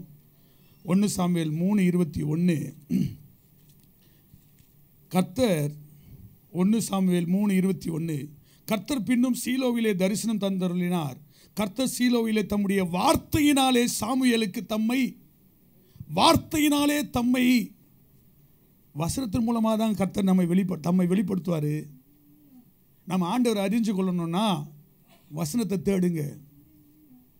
அதனால தாங்க அன்னைக்கு கர்த்தருடைய வசனம் ஒரு தீர்க்கதரிசி மூலமாக வருது. யாருக்கு? இஸ்ரவேல் ராஜாவுக்கு ஒரு தீர்க்கதரிசி மூலமாக வருது. கர்த்தருடைய வார்த்தையின் மூலமாக தாங்க கர்த்தரை அறிய முடியும். கர்த்தருடைய வார்த்தை வரும்போது, ஆண்டவரே உங்களை அறிஞ்சு கொள்ளணுன்றதுக்காக நான் ஏற்றுக்கொள்கிறேன் ஆண்டவரே. கர்த்தருடைய வார்த்தை. சாமுவேல் அவருடைய வாழ்க்கை ரொம்ப ஒரு வெற்றியுள்ள வாழ்க்கைங்க, துவக்க முதல் முடிவு வரைக்கும் ஆகு. அவர் ஏன்னா கர்த்தருடைய வார்த்தையை மதித்தவர். இந்த சவுல் அவன் வாழ்க்கை தோல்வியிலே முடிஞ்சிச்சு. காரணம் தெரியுங்களா? வார்த்தையை அசட்டை பண்ணவன், வாழ்க்கை மாறவே இல்லை. கொலோசியர் 1வது அதிகாரம் 6வது வசனத்தை திறந்து பாருங்க. கொலோசியர் 1வது அதிகாரம் 6வது வசனம். நம்ம வாழ்க்கை மாறணுங்க. கர்த்தரை அறிஞ்சு கொள்ளணும்னா நம்ம வாழ்க்கை மாறிடும். கொலோசியர் 1ஆம் அதிகாரம் 6வது வசனம்.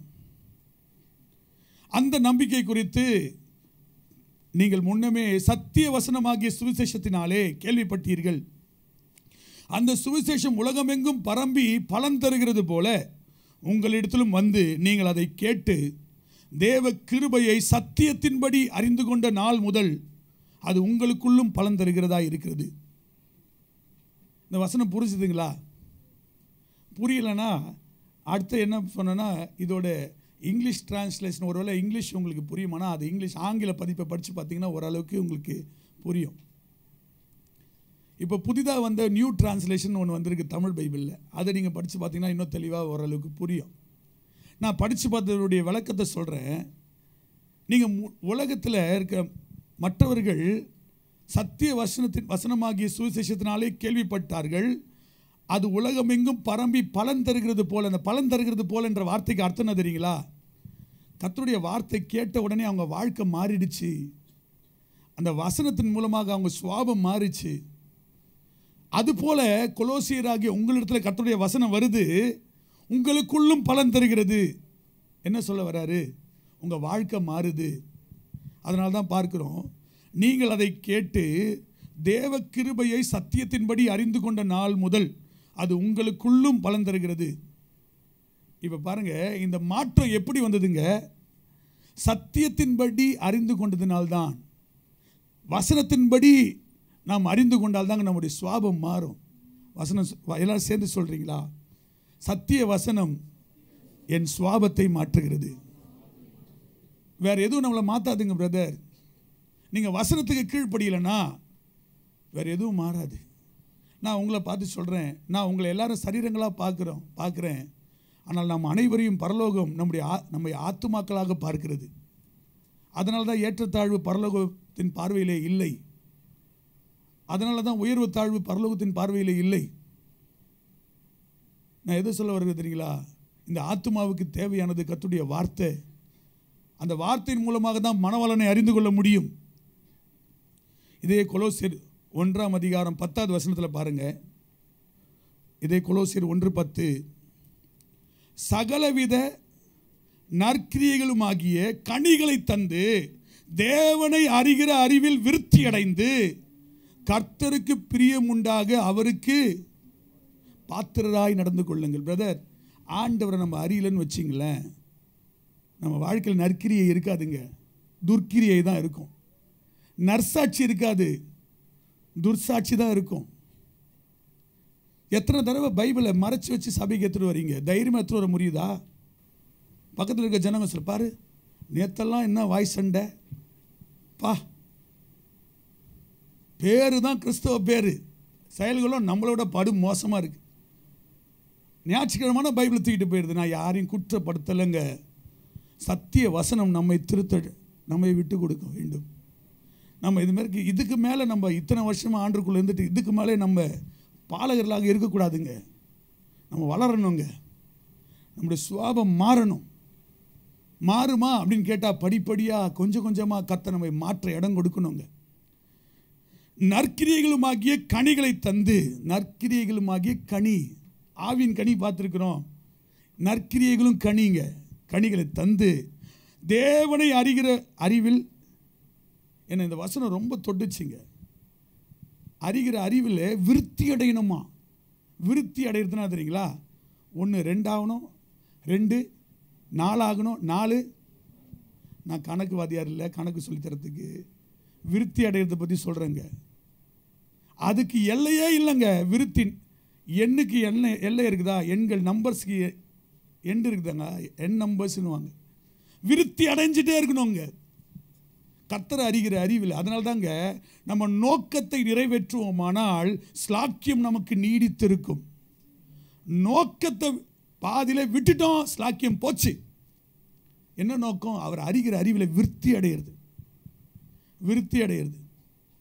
சில பேர் சொல்லுவாங்க, ஆண்டவர் எங்களுக்கு தெரியுங்க, நான் ஆண்டவர் அறிஞ்சிருக்கிறேன். அவங்க வாழ்க்கையை பார்த்தா அப்படி இருக்காது. அப்படிப்பட்டவர்களால் நம்ம வாழ அழைக்கப்படலைங்க. ஹல்லேலூயா. உங்களுடைய சுவாபம் தேவனுடைய சுவாபத்தோடு கூட இசையாவிட்டால் இன்னும் கர்த்தரை நீங்கள் அறிந்து கொள்ளவில்லை. கர்த்தரை அறிகிற அறிவிலை விருத்தி அடையவில்லை. உன் வார்த்தை எங்கள் வாழ்க்கையாக மாறணும். உங்கள் வார்த்தை எங்கள் வாழ்க்கையாக மாறணும் ஆண்டவரே. இதுதான் ஆண்டவர் எங்களை ஒரே வாஞ்சை. ஏங்க இதுதாங்க உண்மையான ஆராதனை. கிட்டார் வச்சு அந்நிய பாஷை பேசுறது ஆராதனை கிடையாதுங்க. நம்ம வாழ்க்கை மாறுது பார்த்தீங்களா, அதாங்க உண்மையான ஆராதனை. அவோதா என்ற வார்த்தை ஆராதனை. சேவிப்பது அவருக்கு நம்ம அடிப்பணிஞ்சு இருந்து அவரை போல மாறுறதுங்க. இதுதாங்க கர்த்தருக்கு பிரியமானது. ஹல்லேலூயா. தீத்து 1:16 இந்த பகுதியில் கொஞ்சம் இந்த வசனத்தை எடுத்து அதிகமாக சொல்லணும்னு விரும்புகிறேங்க. தீத்து 1:16 தயவுசெய்து இந்த வசனத்தை எல்லாரும் திறந்து பாருங்க. தீத்து 1:16 வசனம். அவர்கள் தேவனை அறிந்திருக்கிறோம் என்று அறிக்கை பண்ணுகிறார்கள், கிரியைகளினாலோ அவரை. அப்போ ஆண்டவர் அறிந்திருப்போமானா கிரியைகளில் அறிவிப்போங்க. அப்போ இந்த ஜனங்க என்ன சொல்றாங்க? அவர்கள் தேவனை அறிந்திருக்கிறோம் என்று என்ன சொல்றாங்க? அறிக்கை பண்றாங்க, கிரியைகளினாலோ அவரை.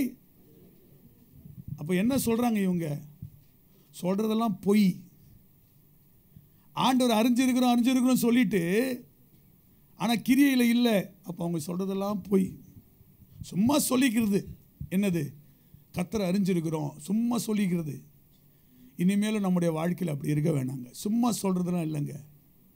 நாம் நம்முடைய வாழ்க்கையை குறித்து சாட்சி நாம் சொல்றது இல்லை. நம்மளை குறித்து நம்முடைய சொந்த குடும்பம் சொல்லணும், நம்முடைய அண்டை அயலகத்தார் சொல்லணுங்க. தேவ ஜனமே, இன்றைக்கி நம்முடைய வாழ்க்கை மாறணுங்க. இந்த பள்ளத்தாக்கில் மாறணும்னா நம்ம உள்ள மாற்றம் ஏற்பட்டுச்சுன்னு வச்சிங்களேன், பள்ளத்தாக்கு வெளியில் மாற்றம் தானாக நடக்கும். விசுவாசிக்கிறீங்களா? கர்த்தரை அறிகிற அறிவு. இந்த இஸ்ரேல் மக்கள் யூதா மக்களை விட கர்த்தரை விட்டு ரொம்ப தூரமாக விலகி போயிட்டாங்க. கர்த்தரை அவங்களை திரும்பி கொண்டு வரத்துக்கு ஒரு சூழ்நிலையின் மூலமாக கர்த்தரை திரும்பி கொண்டு வரத்துக்கு செயல்படுறார். இன்றைக்கி ஒரு வேளை நான் கர்த்தரை விட்டு தூரமாக இருக்கிறேன், யாருக்கும் தெரியாது. நீங்கள் திரும்பி வாங்க. கர்த்தரை மறந்தாச்சு, வேதத்தை மறந்தாச்சு, ஜெபிக்கிறதே இல்லை. பைபிளை பார்த்து ரொம்ப நாள் ஆச்சு, பார்க்குற நேரம் பூரா மொபைலில் தான் பார்த்துட்டு இருக்கிறேன். சில பேருடைய அறிக்கை, எங்கள் வீட்டில் டிவியே கிடையாதுங்க, ஆனால் கையில் டிவி வச்சுன்னு இருக்கீங்க, என்ன நேரம் பார்த்தாலும் ஓடினே இருக்குதுங்களே யூடியூப்பு. தேவ ஜனமே, நம்ம வஞ்சிக்கப்பட்டு போகக்கூடாதுங்க. மனுஷனுடைய பார்வையில் நம்ம நல்லா சொல்லிக்கலாம், ஆனால் கர்த்தருடைய பார்வையில் எல்லாம் வெட்ட வெளிச்சமாக இருக்குதுங்க. கர்த்தருடைய வார்த்தைக்கு நம்ம விட்டு கொடுப்போம். நான் டிவி பார்க்கக்கூடாதுன்னு சொல்லலைங்க, தேவையானது செய்திகள், தவறு எதுவும் இல்லை. ஆனால் உண்மையிலே நமக்கு முன்னாடி நிற்க வேண்டியது கர்த்தருடைய வார்த்தை தாங்க, நம்முடைய மனவாளர் தாங்க. அதே தீத்து 1:3 பாருங்க. தீத்து 1:3, பொய்யுரையாத தேவன் ஆதி காலம் முதல் நித்திய ஜீவனை குறித்து வாக்குத்தத்தம் பண்ணி, எதை குறித்து? நித்திய ஜீவனை குறித்து வாக்குத்தத்தம் பண்ணினார். அதை குறித்த நம்பிக்கையை பற்றி தேவ பக்திக்கு ஏதுவான சத்தியத்தை அறிகிற அறிவும் விசுவாசமும் தேவனால் தெரிந்து கொள்ளப்பட்டவர்களுக்கு உண்டாகும்படி. தேவ பக்திக்கு ஏதுவான சத்தியத்தை அறிகிற அறிவு. சத்தியத்தை அறிகிற அறிவு இருந்தால் தேவ பக்தி நம்ம வாழ்க்கையில் இருக்கும். தேவ பக்தினா என்னங்க? ஊதுவத்தி இல்லை. தேவ பக்தி என்னன்னு தெரியுங்களா? ஆண்டவரை போல வாழுறதுங்க, கர்த்தரை போல நடக்கிறது. நான் வேணும்னு இந்த வசனங்களை ஜாஸ்தி எடுத்தேன். நம்ம சபை மாறணுங்க. என் சகோதர சகோதரிகள் மாறணும், இந்த சபை குடும்பங்கள் மாறணும். பரிசுத்தமானாட்டம் மிஞ்சின நீதிமானாட்டம் நான் பேசலை. எவ்வளவு காலம் தான் சாட்சி இல்லாத வாழ்க்கை வாழ்ந்துட்டே இருக்க போகிறோம்? எவ்வளவு காலம் தான் கர்த்தரை வெளிப்படுத்தாத வாழ்க்கையை வாழ்ந்துட்டு இருக்க போகிறோங்க? சத்தியத்தை அறிக. நான் உங்ககிட்ட மனசு சேர்ந்து ஒன்று சொல்லட்டுங்களா? வசனத்து நேரத்தில் தூக்கம் வருதுன்னு வச்சிங்களேன், வசனம் வரும்போது நீங்கள் தூங்கிட்டு இருக்கீங்கன்னா கர்த்தரை அறிகிற அறிவில் குறைவுபட்டிருக்கோன்னு அர்த்தங்க. சத்தியத்தை கேட்க கேட்க நமக்கு அந்த ஒரு சந்தோஷம் வருது பார்த்தீங்களா, அந்த ஒரு பரவசம் வருது பார்த்தீங்களாங்க. அப்படிப்பட்டவங்க தாங்க கர்த்தரை வெளிப்படுத்துவாங்க. வசனத்தை நேசிக்காதவங்க கர்த்தரை வெளிப்படுத்த மாட்டார்கள். எத்தனை வருஷம் விசுவாசியோட இருங்க, ஞானஸ்நானம் எடுத்து 30 வருஷம் 40 வருஷம் இங்கேயே இருந்தால் கூட பரவாயில்ல, மாற்றம் வரலன்னா வேஸ்ட்டுங்க நம்ம வாழ்கிற வாழ்க்கை. நான் பணிவோடு கூட தாழ்மையோடு கூட உங்கள் முன்னாடி இந்த வேண்டுகோளை வைக்கிறேங்க. சத்தியத்தை அறிகிற அறிவு நமக்குள்ளே இருக்குமானா தேவ பக்தியான வாழ்க்கை வாழ்வோம். இப்படிப்பட்டவங்களுக்கு தான் நித்திய ஜீவனுடைய நம்பிக்கை உண்டு. எல்லாரும் பரலோகத்துக்கு போக முடியாதுங்க. வசனம் அப்படி தானே போகுது. என்ன சொல்லுது?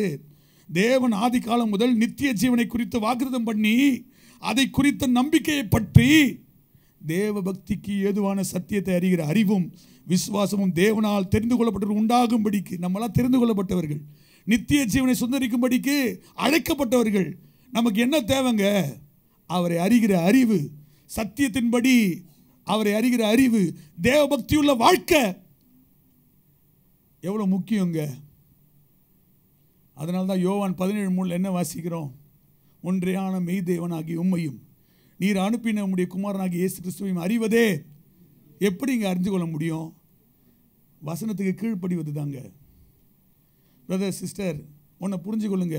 எப்படி இருந்தாலும் ஏதோ ஒன்றுக்கு நம்ம கீழ்ப்படியணும், வேறு வழியே கிடையாது. ஆவிக்குரிய ரீதியிலே நாம் தலையாக வடிவமைக்கப்படவில்லை, அவருடைய சரீரமாக வடிவமைக்கப்பட்டிருக்கிறோம். ஏதோ ஒரு தலை நம்மளை ஆளுகை செய்யணும். எந்த தலை நம்ம ஆளுகை செய்து வச்சே நாம் யாருக்குரியவர்கள் தீர்மானிக்கப்படுகிறது. நம்ம ஆண்டவரை வெளிப்படுத்துவோமானா நம்முடைய தலை யாரு? நம்ம வாழ்க்கையில் போய் ஏமாத்து இருக்குமானா நம்ம தலை ஆண்டவர் இல்லை, பொய்க்கு பிதாவாகிய பிசாசு. நம்ம வாழ்க்கையில் மாயமாலை இருக்குமானா, அதாவது நம்ம தவறு செய்ய மாட்டோம் இல்லைங்க, தவறு செய்ய மாட்டோம் இல்லை, ஆண்டவரே துணிகரமான பாவத்துக்கு விலக்கி காத்துக்கொள்ளுங்க ஐயான்னு கதறோம். பார்த்தீங்களா? அந்த கதறல் நம்முடைய வாழ்க்கையில் ஒவ்வொரு நாளும் இருக்க வேணும். என்னை காத்துக்குங்க ஆண்டவரே, சத்தியத்தில் நினைச்சு நிற்கணும், வீழ்ந்துடக்கூடாது, என்னை காப்பாத்துங்க ஆண்டவரே. கடனில் விழுந்துடக்கூடாது, இல்லை பாவத்தில் விழுந்தக்கூடாது ஆண்டவரே. இப்படிப்பட்டவங்களுடைய தலை யாருங்க? ஆண்டவராகிய இயேசு கிறிஸ்து. அப்படிப்பட்டவங்களுடைய வாழ்க்கையில் ஆண்டவரை அறிகிற அறிவு. தேவ ஜனமே, நான் வேணும்னே நேரத்தை எடுத்து தான் சொல்லிட்டு இருக்கிறேன். நான் ஒரு முடிவோடு இந்த குறிப்பெல்லாம் ஆயத்தப்படுத்தும் போது நான் சொன்ன, ஆண்டவரே இது மேலேயும் நாங்கள் இப்படியே இருக்க விரும்பலாம் ஆண்டவரே, எங்களை தயவு செஞ்சு மாற்றுங்க ஆண்டவரே, எங்களை மாற்றுங்க ஆண்டவரே, என்னை மாற்றுங்க ஆண்டவரே. நம்மளை குறித்து பக்கத்து வீட்டில் என்னங்க சொல்கிறாங்க? ஒரு கேள்வி நீங்கள் கேட்டு பாருங்கள். உங்களை குறித்து, உங்கள் குடும்பத்தை குறித்து, உங்கள் பிள்ளைகளை குறித்து, உங்களை குறித்து உங்கள் பக்கத்து வீட்டுக்காரங்க என்ன சொல்கிறாங்க? சுயநலவாதிங்க சொல்கிறாங்களா? மன்னிக்கவே சண்டைக்காரங்க, மன்னிக்கிற சுவாபமே கிடையாதுன்னு சொல்கிறாங்களா? அப்படிப்பட்டவங்க நம்ம மாற வேணாங்க.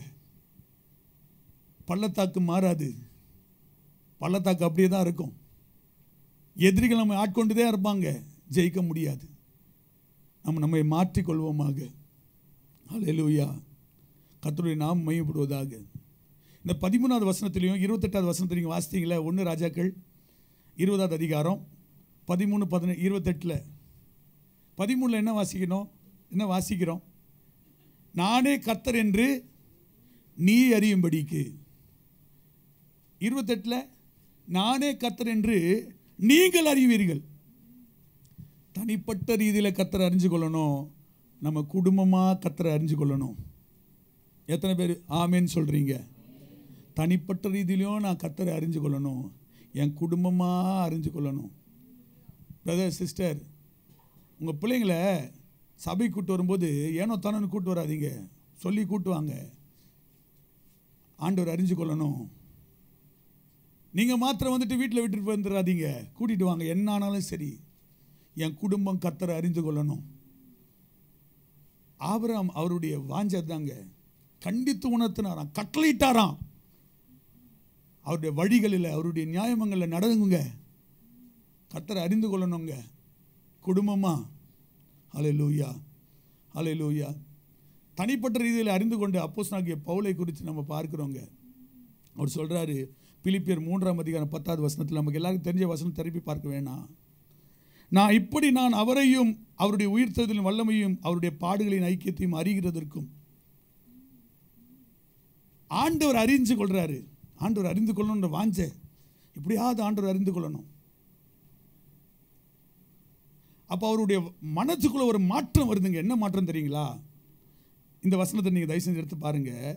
7வது வசனம், பிலிப்பியர் 3:7. ஆகிலும் எனக்கு லாபமாய் இருந்தவைகள் எவைகளோ அவைகளை கிறிஸ்துவுக்காக நஷ்டம் என்று எண்ணினேன்.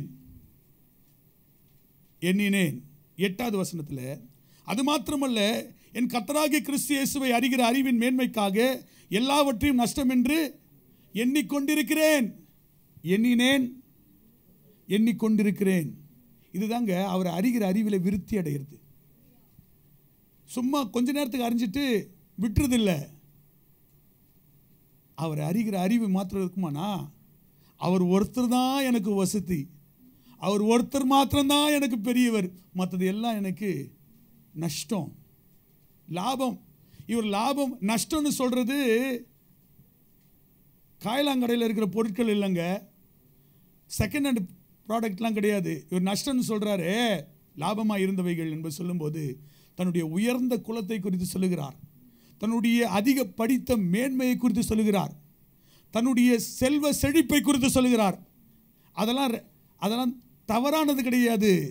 இந்த உலகத்தில் மாம்சத்துக்குரியவங்க கேட்கறது, ஒரு மாம்சத்துக்குரிய கிறிஸ்தவங்க கிட்ட கேளுங்களேன், உங்களுக்கு ஆசீர்வாதம் எதுங்க? ஆசீர்வாதம் சொல்லுங்கள். கர்த்தர் எனக்கு ஒரு பெரிய வீட்டை கொடுத்தாரு பிரதர், சைக்கிளில் போயிருந்தேன் பிரதர், கர்த்தர் எனக்கு ஒரு காரை கொடுத்தாரு பிரதர், வெறும் 10,000 ரூபாய் சம்பளத்துக்கு போயிட்டு இருந்தேன் பிரதர், இப்போ 1 லட்சக்கணக்கில் கர்த்தர் சம்பாதிக்க வச்சார். இதெல்லாம் மாம்சீகமான எண்ணங்க. ஒரு ஆவிக்குரிய என்ன சொல்வார் தெரியுங்களா? கர்த்தர் எனக்கு ரட்சிப்பை கொடுத்தாரு ஐயா, எனக்கு ஆண்டவர் அவரை மன்னிப்பை கொடுத்தாரு, அவர் வசனத்தை கொடுக்குறாரு, என்கிட்ட கர்த்தர் பேசுகிறாரு, அந்த சத்தத்தை நான் கேட்குறேன், எனக்கு பெரிய ஸ்லாக்கியம். இதுதான் தேவ ஜனமே, நம்ம ஆண்டவர் அறிகிற அறிவை அடைவோமானா, நமக்கு லாபமானவைகள் எவைகளோ அவைகளை லாபமாக நாம் எண்ண மாட்டோம். தேவனுக்கு லாபமானவைகள் எவைகள் என்பதை நாம் அறிந்து அவைகளை தான் நாம் லாபமானவைகள் என்று எண்ணுவோம். நமக்கு லாபமானவைகள்ன்றது எது லாபமானவைகள் என்று நமக்கு தெரியாதுங்க, நமக்கு தூர பார்வை இல்லைங்க. எது லாபமானவை என்பது அவருக்கு தான் தெரியும். அதை நாம் அறிந்து கொள்வோம் எப்பொழுது? அவரை நாம் அறிந்து கொள்ளும்போது. இன்னைக்கு நம்ம லாபமாக நினச்சிட்டு இருக்கிறோம்ல, அது உண்மையிலே நமக்கு லாபம் கிடையாது. உண்மையாகவே நமக்கு லாபமானது எது தெரியுங்களா? அவர் அறிகிறது அறிவு தாங்க. அதை மாத்திரம் நம்ம அடைஞ்சிட்டோம்னா தரித்திரமோ நஷ்டமோ என்ன பாடுகளோ போராட்டமோ கிறிஸ்துவனுடைய அன்பை விட்டு நம்மை பிரிக்க முடியாதுங்க. பிரிச்சிருதுங்களே. வியாதி வந்தோடனே ஆண்டவர் கைவிட்டார் பிரதர். இவங்க இஷ்டத்துக்கு சாப்பிட்டுட்டு உடம்புக்கு எடுத்துக்கிட்டு கொலஸ்ட்ரால் சுகர் வந்துடுச்சுன்னா பழியை யார் மேலே போட்டுருது? கர்த்தர் எனக்கு வியாதி கொடுத்துட்டாரு. உங்களுக்கு நல்லாவே தெரியும், 40 வயசு ஆயிடுச்சு, இதுக்கு மேலே நம்ம அடக்க ஒடுக்கமாக இருக்கணும், நாக்கு கொஞ்சம் அடுக்கின்னு இருக்கணும். இல்லை, பூந்து விளாசுறது. அதுக்கப்புறம் எதனா ஒன்று நோய் வந்துச்சுன்னா ஆண்டவர்கிட்ட ஜெபிக்கிட்டு, ஆண்டவரே என்னை குணமாக்கும் குணமாக்கும் குணமாக்கும். குணமாக்கலன்னா அப்படி ஆண்டவர் மேலே போட்டு பைபிள் வாசிக்கிறது கிடையாது, ஜெபம் பண்ணுறது கிடையாது. ஆண்டவர் அதுக்கு வழி சொல்லுவார், எப்படி வெளியே வரணுன்ட்டு. அதெல்லாம் கேட்க மாட்டாங்க. தாங்க போகிற வழியில் தான் போவாங்க, தாங்க செய்து தான் செய்வாங்க. ஆனால் கர்த்தர் காப்பாற்றணுமா? நாம் போகிற வழியிலலாம் அவர் வரமாட்டார். அவர் போகிற வழியில் தான் நம்ம போகணும். அப்படி போனால் நம்ம பிழைப்போம். நம்ம போகிற வழிக்கெலாம் அவர் வரமாட்டாருங்க. அவருக்கு போகிற வழி அவருக்கு தான் தெரியும். நான் ஷார்ட் ரூட்டில் போகிறேன்னு சொன்னால் அங்கே போவோம், அந்த அதுக்கு மேலே போட்டேன், அந்த அடுத்த ரோடு வந்துடும். ஆனால் அங்கே தான் போட்டிருப்பான் ஒரு குறுக்கில், வழி முடிகிறது, திருப்பின்னு போங்க வழியை, திரும்ப அங்கே பக்கம் போயிட்டு மறுபடியும் சுற்றிட்டு போகணும். முன்னாடியே ஆண்டவர் காட்டின வழியில் போயிருந்தா நான் எதை சொல்ல வரேன்னு தெரியுங்களா? தேவஜனமே, ஆண்டவரை அறிந்து கொள்கிற அறிவு இருக்குமானால் அவர் லாபமானவைகள் எவைகள் எண்ணுகிறாரோ அதை தான் நாம் லாபமானவைகளாக நாம் எடுத்துக்கொள்வோம். அல்லேலூயா. என்னை ரொம்ப தொட்டுச்சிங்க இந்த வசனம். இந்த 7வது வசனம், எண்ணினேன். 9வது வசனம், எண்ணிக்கொண்டிருக்கிறேன். எண்ணினேன், எண்ணிக்கொண்டிருக்கிறேன். எத்தனை பேர் விசுவாசிக்கிறீங்க? கர்த்தர் உங்ககிட்ட பேசிகிட்டு இருக்கிறாரு. அல்லேலூயா. இருதயத்தை கடினப்படுத்த வேணாங்க. தயவு செய்து இருதயத்தை கடினப்படுத்த வேணாம். நம்ம மாறுறதுக்கான நேரம் வந்துடுச்சுங்க. நம்ம மாற்றம் அடைவதற்கான நேரம் தருணம் வந்துடுச்சு. இனிமேலும் நம்ம இப்படியே இருக்கக்கூடாது. கர்த்தருடைய பரிசுத்த நாமத்துக்கு ஸ்தோத்திரம். 10வது வசனத்தில், இப்படியே நான் அவரையும் அவருடைய உயிர்த்தெழுதலின் வல்லமையும் அவருடைய பாடுகளின் ஐக்கியத்தையும் அறிகிறதற்கும். அவருடைய அறிகிற அறிவை நம்ம இருக்குமானா உயிர்த்தெழுதலின் வல்லமை நமக்கு இருக்குங்க. அந்த உயிர்த்தெழுதலின் வல்லமை எதுக்கு தெரியுங்களா? அவருடைய பாடுகளின் ஐக்கியத்தை நாம் அறிந்து கொள்வதற்கு. இன்னைக்கு பள்ளத்தாக்கில் அந்த பாடுகளினுடைய ஐக்கியம்னு சொல்லும்போது ஒரு பள்ளத்தாக்கினுடைய அனுபவம். சுயம் வெறுத்து நம்ம சிலுவை சுமக்கிறது ஒரு பள்ளத்தாக்கின் அனுபவம். அது எப்போ தெரியுங்களா சாத்தியமாகுது? அவருடைய உயிர்த்தெழுதலின் வல்லமை இருந்தால் தாங்க. அந்த உயிர்த்தெழுதலின் வல்லமை எப்போ சாத்தியமாகும்? அவர் அறிகிற அறிவு வந்தால் தாங்க. நான் அவரையும் அவர் அறிந்து கொண்டா அவருடைய உயிர்த்தெழுதலினுடைய வல்லமையை அறிந்து கொள்ள முடியும். அந்த உயிர்த்தெழுதலின் வல்லமை எதுக்கு? அவருடைய பாடுகளின் ஐக்கியம். ஏன்னா நம்ம எல்லாருக்குமே சிலுவையின் அனுபவம் நிர்ணயிக்கப்பட்டிருக்கிறது. யார் யாரெல்லாம் கர்த்தரை அறிந்து கொள்ளணும்னு போகிறாங்களோ அந்த கர்த்தர் கொடுக்குற வல்லமையில் அந்த பள்ளத்தாக்கை அவங்க ஜெயிக்கிறாங்க. ஹல்லேலூயா. விசுவாசிக்கிறீங்களா? ஹல்லேலூயா. அநேக விஷயம் ஆண்டவருடைய எண்ணத்தை நம்ம தவறாக புரிஞ்சுக்கொள்கிறோம். இங்கே வந்திருக்கிறவங்க பார்த்து சொல்கிறேன், ஏன் ஆண்டவர் எனக்கு பள்ளத்தாக்கின் அனுபவத்தை கொடுக்குறாரு? கர்த்தர் ஏன் பள்ளத்தாக்கு? தயவு செய்து கர்த்தருடைய அன்பை தவறாக புரிஞ்சு கொள்ளாதீங்க. நீங்கள் அவர் அறிந்து கொண்டு உங்கள் வாழ்க்கை மாறி நீங்கள் சிறப்பானவர்களாக செழிப்பானவர்களாக நீங்கள் வருநாட்களில் மாறுவதற்காக தான் கர்த்தர் இந்த பாதையில் நடத்துகிறாரு. கர்த்தருடைய அன்பை ஒரு நாளும் சந்தேகப்படாதீங்க. கர்த்தருடைய அன்பை ஒரு நாளும் தவறாக எடுத்துக்கொள்ளாதீங்க. கர்த்தர் உங்ககிட்ட பேசுகிறாரு. இந்த பள்ளத்தாக்கின் அனுபவத்தில் கர்த்தாவே என்னை மாற்றுங்க ஆண்டவரே, என்னை மாற்றுங்க ஆண்டவரே. தேவ ஜனமே, என்ன துக்கம்னா இந்த ஆகாப் ராஜா மாறவே இல்லைங்க. இந்த மனுஷன் மாறவே இல்லை.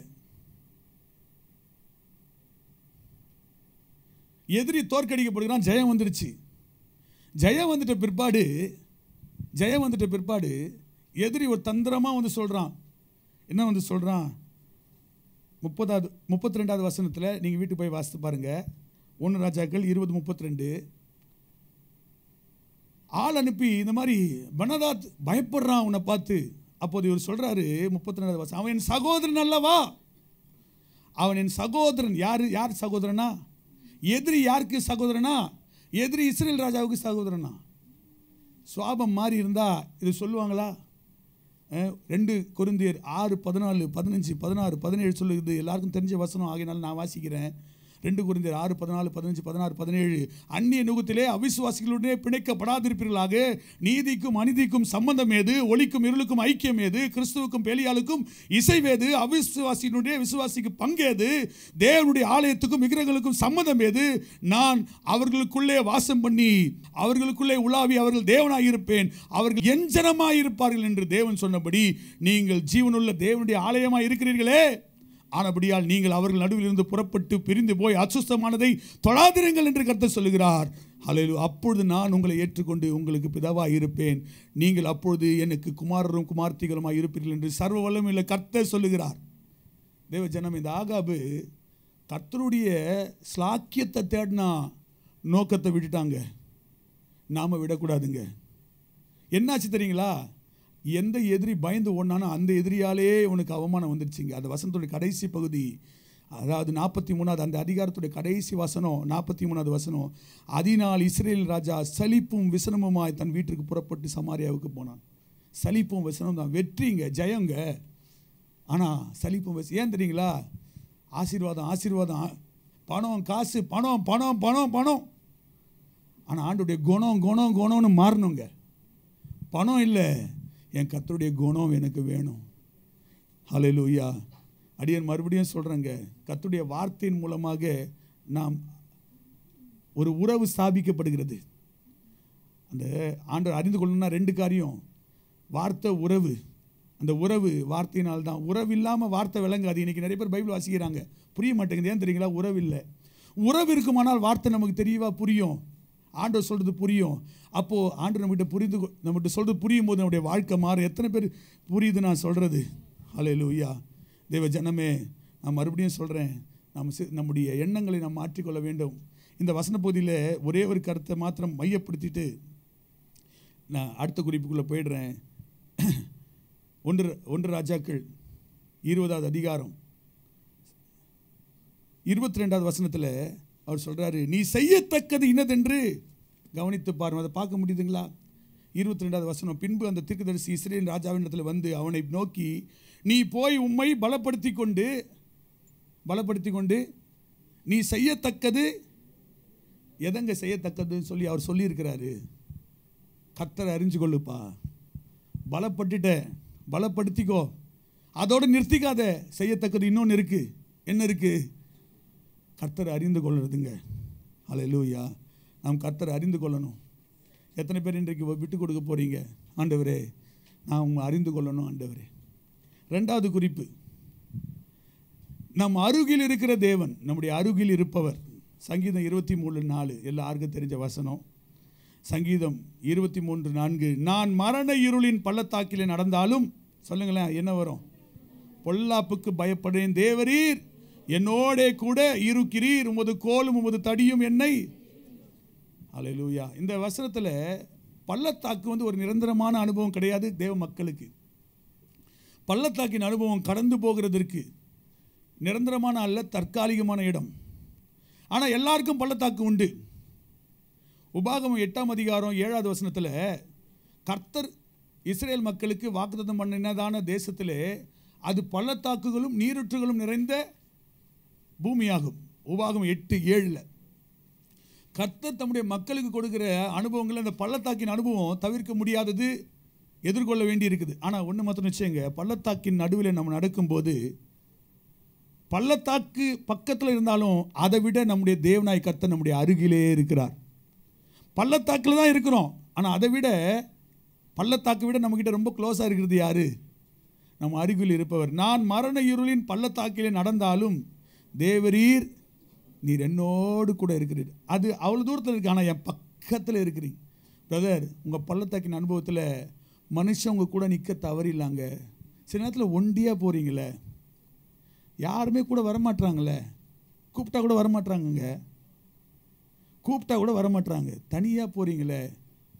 மனுஷன் வரலன்னு கவலைப்படாதீங்க, உங்கள் தேவன் உங்கள் கூடவே வராரு. அதை யோசித்து பாருங்கள். மனுஷனுடைய நெருக்கத்தை விட கர்த்தருடைய அந்யோன்ய ஐக்கியத்தினுடைய நெருக்கம் ரொம்ப அதிகங்க. மனுஷனை பார்க்காதீங்க, உங்களை அழைத்த உங்கள் தேவனை நோக்கி பாருங்கள். அப்போஸ்தலனாகிய பவுல் கர்த்தரை அறிந்த மனுஷன். 2 தீமோத்தேயு 4வது அதிகாரத்தில் அவர் சொல்கிறாரு, முதல் விசை 2 தீமோத்தேயு 4:16 உங்களுக்கு எல்லாரும் தெரிஞ்ச வசனம். 2 தீமோத்தேயு 4:16, நான் முதல் விசை உத்தரவு சொல்ல நிற்கையில், உத்தரவு சொல்கிறது நிற்கிறாரு. பள்ளத்தாக்கின் அனுபவம். ஒருவனும் என்னோட கூட இருக்கவில்லை. ஒருவனுன்னு சொல்லும்போது துன்மார்க்க மக்களை பற்றி சொல்லலை, சகோதரர்கள் தான். சில நேரத்தில் நீங்கள் சொல்கிறீங்க, ரட்சிக்கப்பட்ட பிரதர் ரட்சிக்கப்பட்டவங்க, ஆண்டவர் அறிஞ்சவங்க கூட நிற்கல பிரதர். அவங்க நிற்கலன்னா என்னங்க? அவர் சொல்கிறார், எல்லாரும் என்னை கைவிட்டார்கள், அந்த குற்றம் அவர்கள் மேல் சுமராதிருப்பதாக. 17 சொல்கிறார், கர்த்தரோ எனக்கு துணையாக நின்று. பிரதர், மனுஷங்க கூட நிற்கலன்னா கவலைப்படாதீங்க, உங்கள் பள்ளத்தாக்கில் கர்த்தர் உங்களுக்கு துணையாக நிற்பார். அல்லேலூயா. துணையாக நிற்பார். என்னாலே பிரசங்கம் நிறைவேற்றுகிறதற்காக புறஜாதியார் எல்லாரிடத்திலும், என்னால் பிரசங்கம் நிறைவேறுகிறதற்காகவும் புறஜாதியார் எல்லாரும் கேட்கிறதற்காகவும் என்னை பலப்படுத்தினார். சிங்கத்தின் வாயிலிருந்தும் நான் ரட்சிக்கப்பட்டேன். கர்த்தருக்கு சோத்திரம்.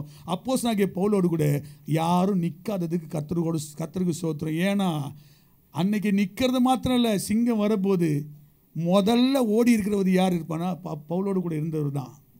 ஆனால் கர்த்தர் கூட இருந்ததுனால ஒரு சிங்கம் இல்லை, எத்தனை சிங்கங்கள் வந்தாலும் சிங்கத்தின் கையினின்றும் கரடியின் கையினின்றும் என்னை விடுவித்த என் தேவனாகி கர்த்தர் விருத்த சேதனமில்லாத இந்த பெருசினை என் கையிலே ஒப்பு கொடுப்பார்.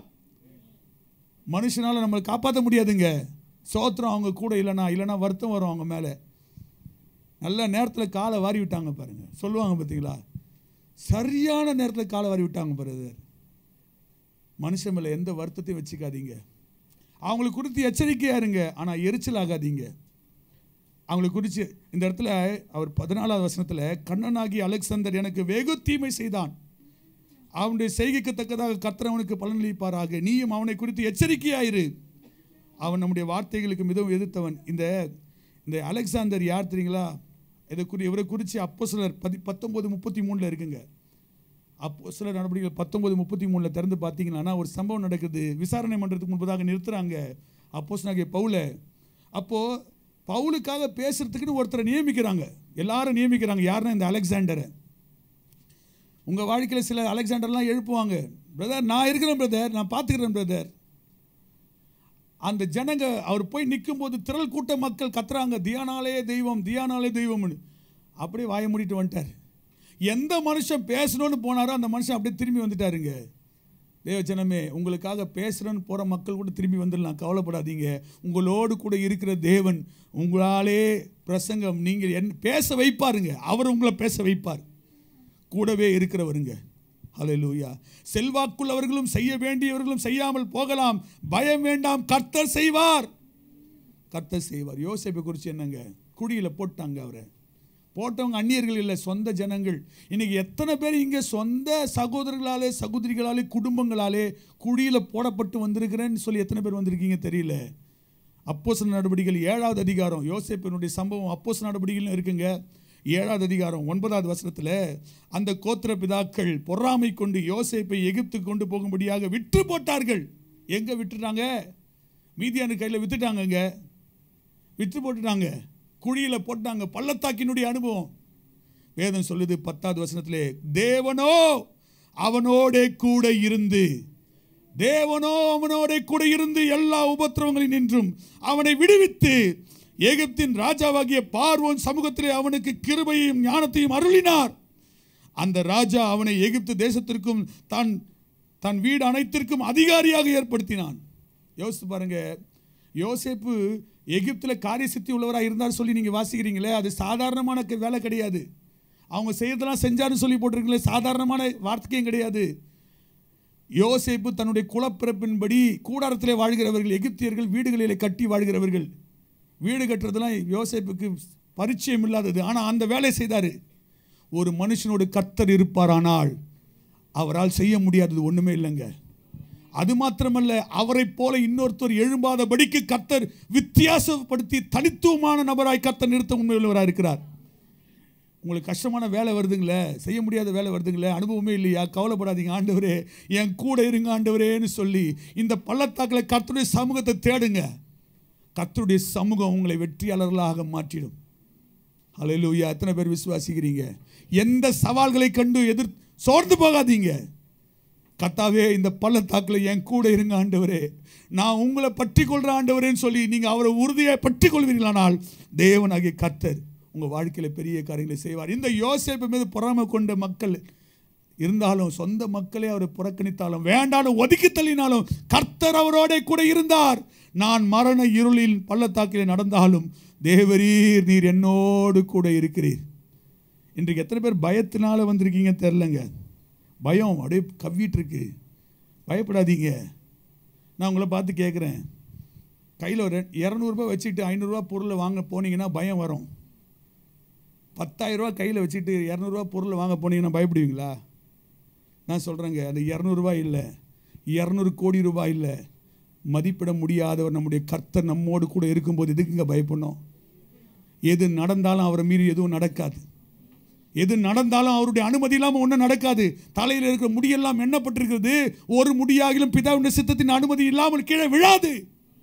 நம்ம எவ்வளவா நம்ம சந்தோஷப்படணுங்க. பிரச்சனை நம்ம வெறுப்பேற்றி வரும்போது நம்ம அதை பார்த்து சிரிக்கணுங்க. அதை கடுப்பேற்றுற மாதிரி சிரிக்கணும்.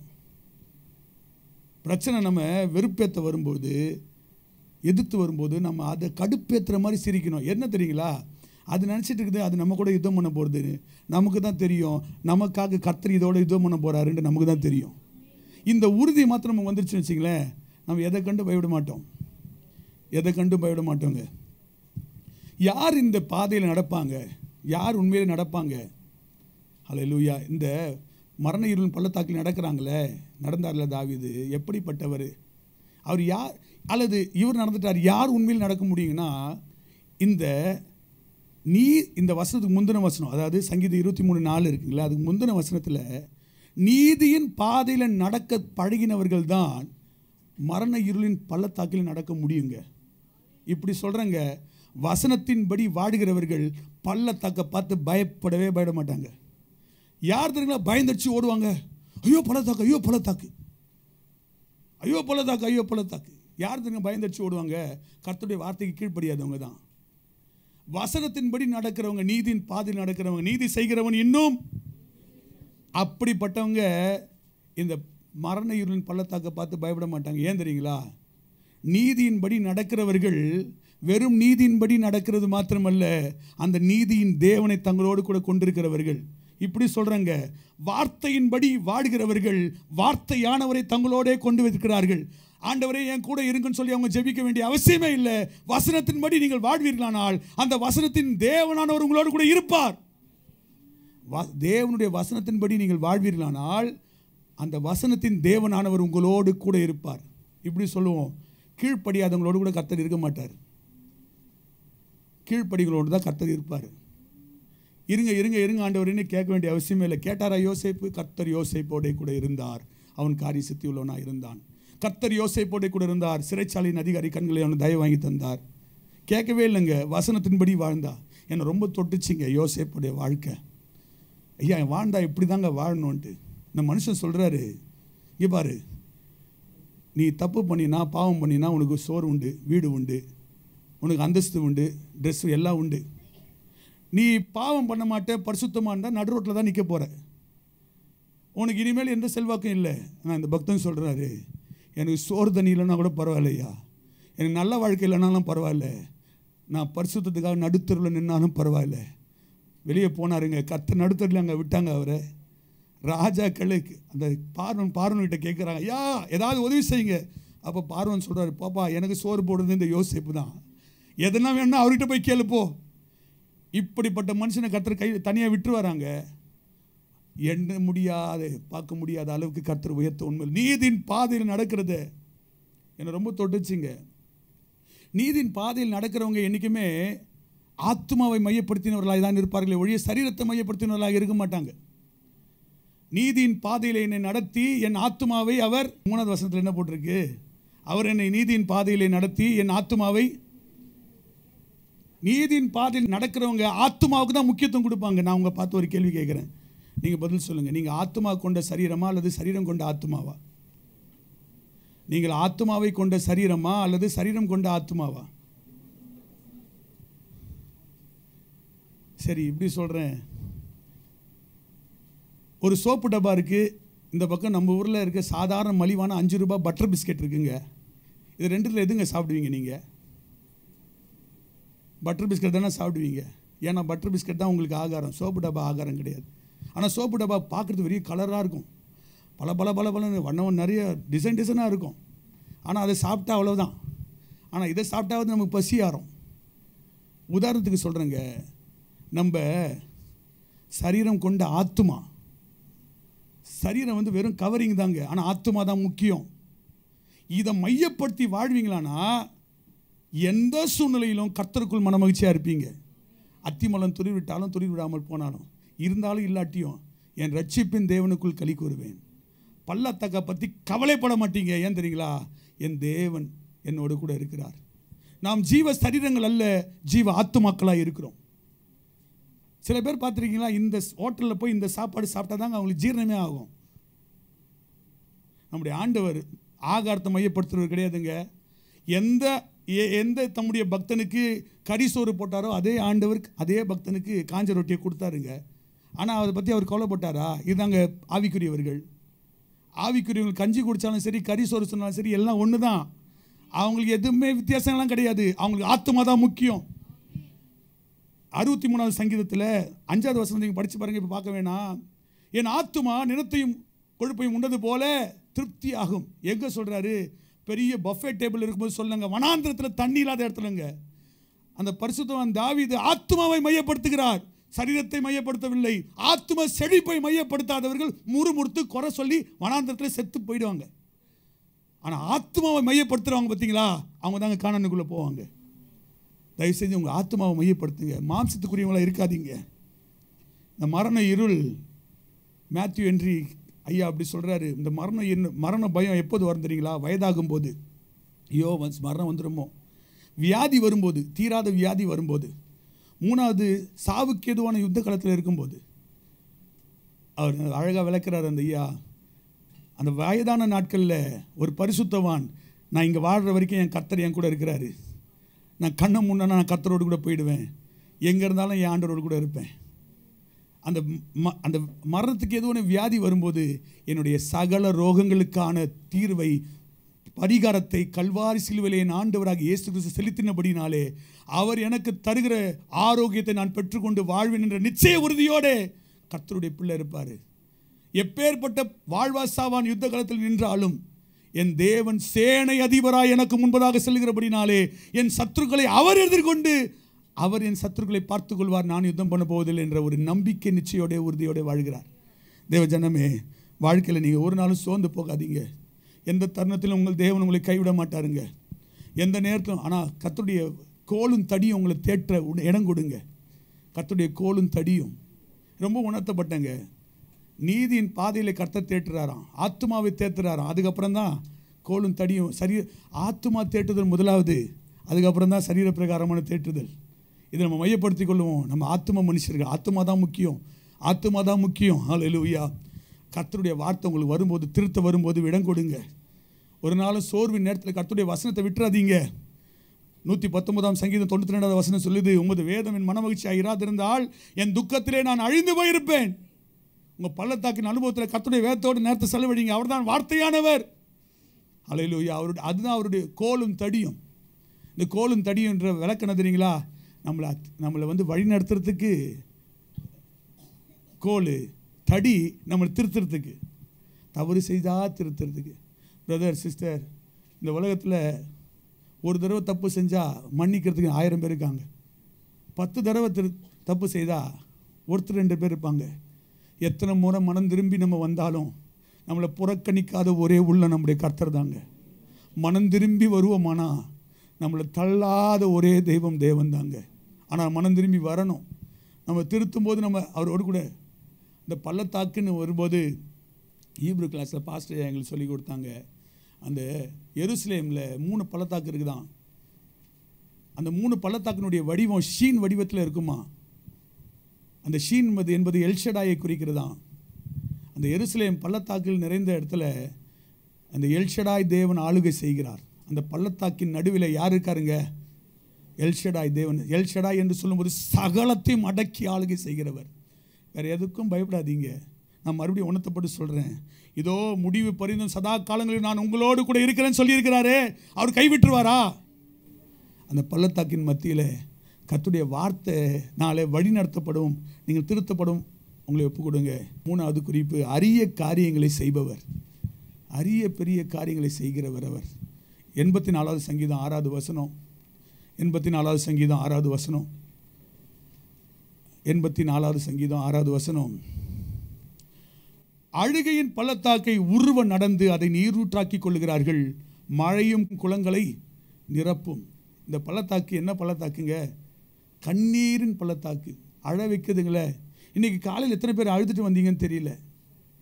உண்மையிலேயே அழுதுட்டு வந்தீங்க. நேற்று ராத்திரி படுக்கை அழுதுட்டு வந்தவங்க எத்தனை பேர் தெரியல. ஆனால் கர்த்தர் அந்த கண்ணீரை மாற்றி உங்களை களிப்பாக்க உண்மை உள்ளவராக இருக்கிறார். அழுகையின் பள்ளத்தாக்கி உருவம் நடந்து அதை நீரூற்றாக்கி கொள்ளுகிறார்கள், மழையும் குளங்களும் அதை நிரப்பும். ஏன் இந்த கண்ணீரின் பள்ளத்தாக்கு? ஏன் இந்த கண்ணீர் தெரியுங்களா? குளலாம் காஞ்சி போய் கிடக்குது, பூமி வறண்டு போய் கிடக்குது, பார்த்தா கண்ணீர் வடியுது. ஆனால் கண்ணீரின் துளிகள் கீழே சொட்ட சொட்ட நம்முடைய கண்ணீரை தம்முடைய துருத்தியிலே வைத்திருக்கிற தேவனாகிய கர்த்தர் அந்த இடத்திலே எந்த சொட்டு விழுதோ அந்த இடத்துலேருந்து ஒரு நீரூற்றை கர்த்தர் பொங்கி வர செய்து நம்மை மகிழ்ச்சியாக்குகிறவர். விசுவாசிக்கிறீங்களா? நீங்கள் எந்த காரியத்துக்காக அழுது கொண்டிருக்கிறீங்களோ அந்த காரியத்தில் கர்த்தர் ஒரு நீரூற்றை உருவாக்க உண்மை உள்ளவராக இருக்கிறார். மழையும் குளங்களை நிரப்புமா? யோசிச்சு பாருங்கள். துக்கத்தின் கண்ணீர் கீழே சொட்டுது, கீழே இருந்து நீரூற்று பொங்குது, கர்த்தர் செய்கிறாரு. பள்ளத்தாக்கின் தேவனுங்க. நீரூற்றை பொங்க செய்கிறது யாருங்க? உருவாக்க செய்கிறது யார்? கர்த்தர் தான். மழையை அனுப்புறது யாருங்க? தேவன்தான். இந்த கண்ணீரானது கீழே இருந்து வருகிறதான தண்ணீரினாலும் மேலிருந்து வருகிற தண்ணீரினாலும் இந்த கண்ணீரானது துடைக்கப்படுகிறது. இந்த தண்ணீர் கீழிருந்து வருகிற தண்ணீரும் மேலிருந்து வருகிற தண்ணீரும் பரிசுத்த ஆவியானவருக்கு அடையாளமாக இருக்கிறது. கர்த்தருடைய வார்த்தைக்கு அடையாளமாக இருக்கிறது. தேவஜனமே, உங்களுடைய கண்ணீரை, அழுகையின் பள்ளத்தாக்கின் கண்ணீரை கர்த்தருடைய ஆவியானவர் துடைக்க உண்மையிலவராக இருக்கிறார். ஒரு தாய் தேற்றுவது போல நான் உங்களை தேற்றுவேன் என்று சொல்லியிருக்கிறாரே. இதுக்கு நமக்கு தேவையானது என்ன தெரியுங்களா? இந்த பள்ளத்தாக்கில், கண்ணீரின் பள்ளத்தாக்கில் நடக்கும்போது நமக்கு தேவையானது தெரியுங்களா? பலன் தேவைங்க. நமக்கு ஒரு பலன் தேவை. அது முந்தின வசனத்தில் பார்க்குறோம். 84வது சங்கீதம் 6வது வசனத்தில் நீங்கள் திறந்து வச்சுருப்பீங்க. உண்மையிலே பலன் கொள்ளுகிற மனுஷனும் தன் இருதயத்தில் செவ்வையான வழிகளை கொண்டிருக்கிறவர்களும். கர்த்தருடைய சமூகத்தில் பலன் தாங்க ஆண்டவரே கேளுங்க. அரிய காரியங்களை கர்த்தர் செய்வார். ஏன் தெரியுங்களா? உங்கள் பலத்தினால சாதாரண காரியம் தான் நடக்கும். அவருடைய பலத்தினால அரிய பெரிய காரியங்கள் நடக்கும். எந்த அரிய பெரிய காரியங்கள்? கீழே நீர் அந்த பள்ளத்தாக்கில் நீரூற்றுகள், மழையும் குளங்களை நிரப்பத்தக்கதான அரிய பெரிய காரியங்களை கர்த்தர் செய்ய எத்தனை பேர் விசுவாசிக்கிறீங்க? அந்த பலனை எங்கெங்க? கர்த்தருடைய சமூகத்தில் தாங்க பெற முடியும்.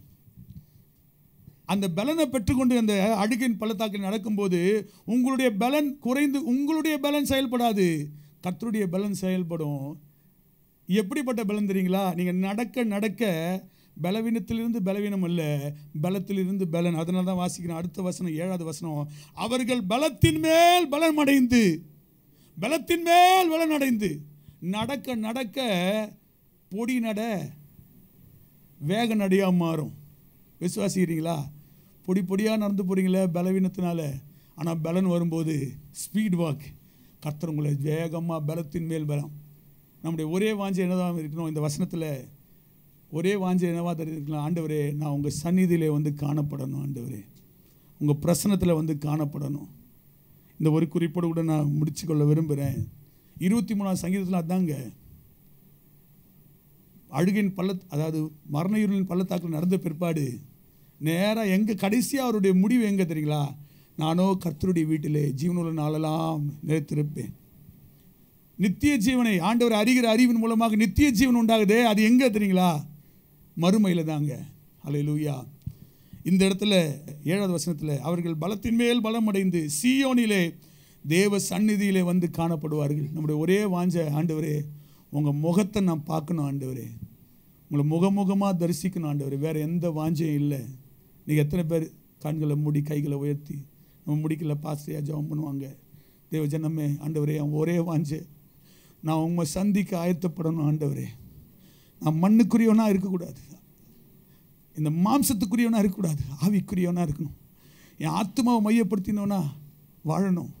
இந்த உலக பிரகாரமான லாபமானதெல்லாம் எனக்கு குப்பையாக நான் எண்ணிக்கொண்டிருப்பேன்.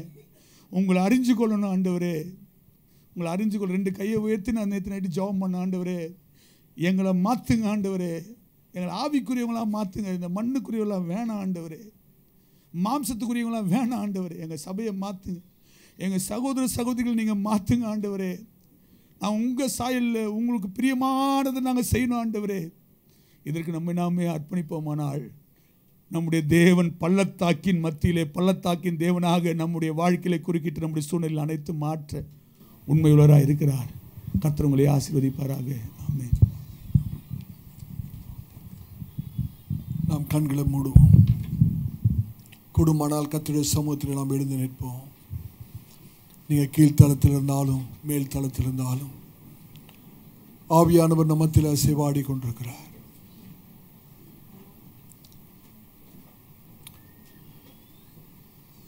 இஸ்ரவேலுக்கு விரோதமாக வந்த அந்த சீரியர்கள்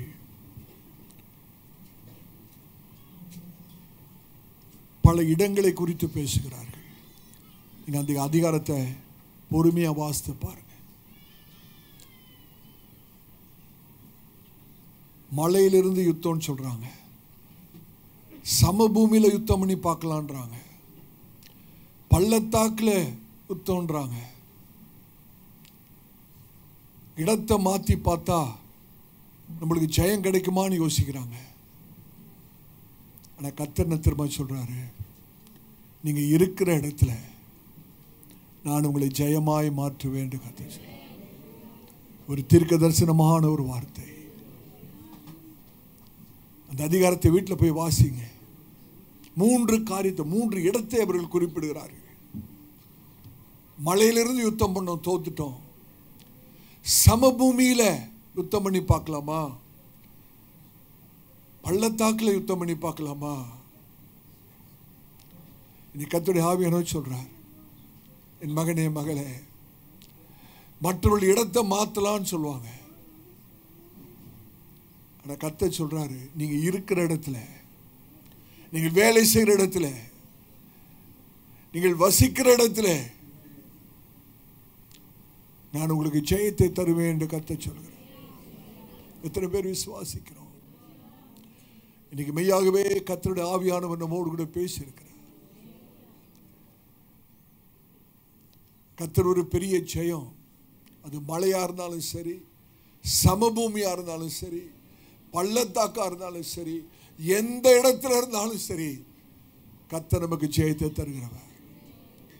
கர்த்தர் ஜெயமாய் நடத்துகிறவர். நன்றி ஆண்டவரே. ஆனால் சொன்ன குறிப்புகளை நீங்கள் தயவாய் ஒரு நாளும் மறந்துவிடக்கூடாது. கர்த்தர் இந்த பள்ளத்தாக்கு ஊடாக நடத்துகிற நோக்கம் அவரை அறிய வேண்டும், அவரை அறிய வேண்டும். நம்முடைய கிறிஸ்தவ வாழ்க்கையின் நோக்கமே அவரை அறிகிறதா. இன்னைக்கு அந்த நோக்கத்தை அநேகர் விட்டுவிடுகிறபடினாலதான் ஸ்லாக்கியங்களை அனுபவிக்க முடியாமல் போய்விடுகிறது.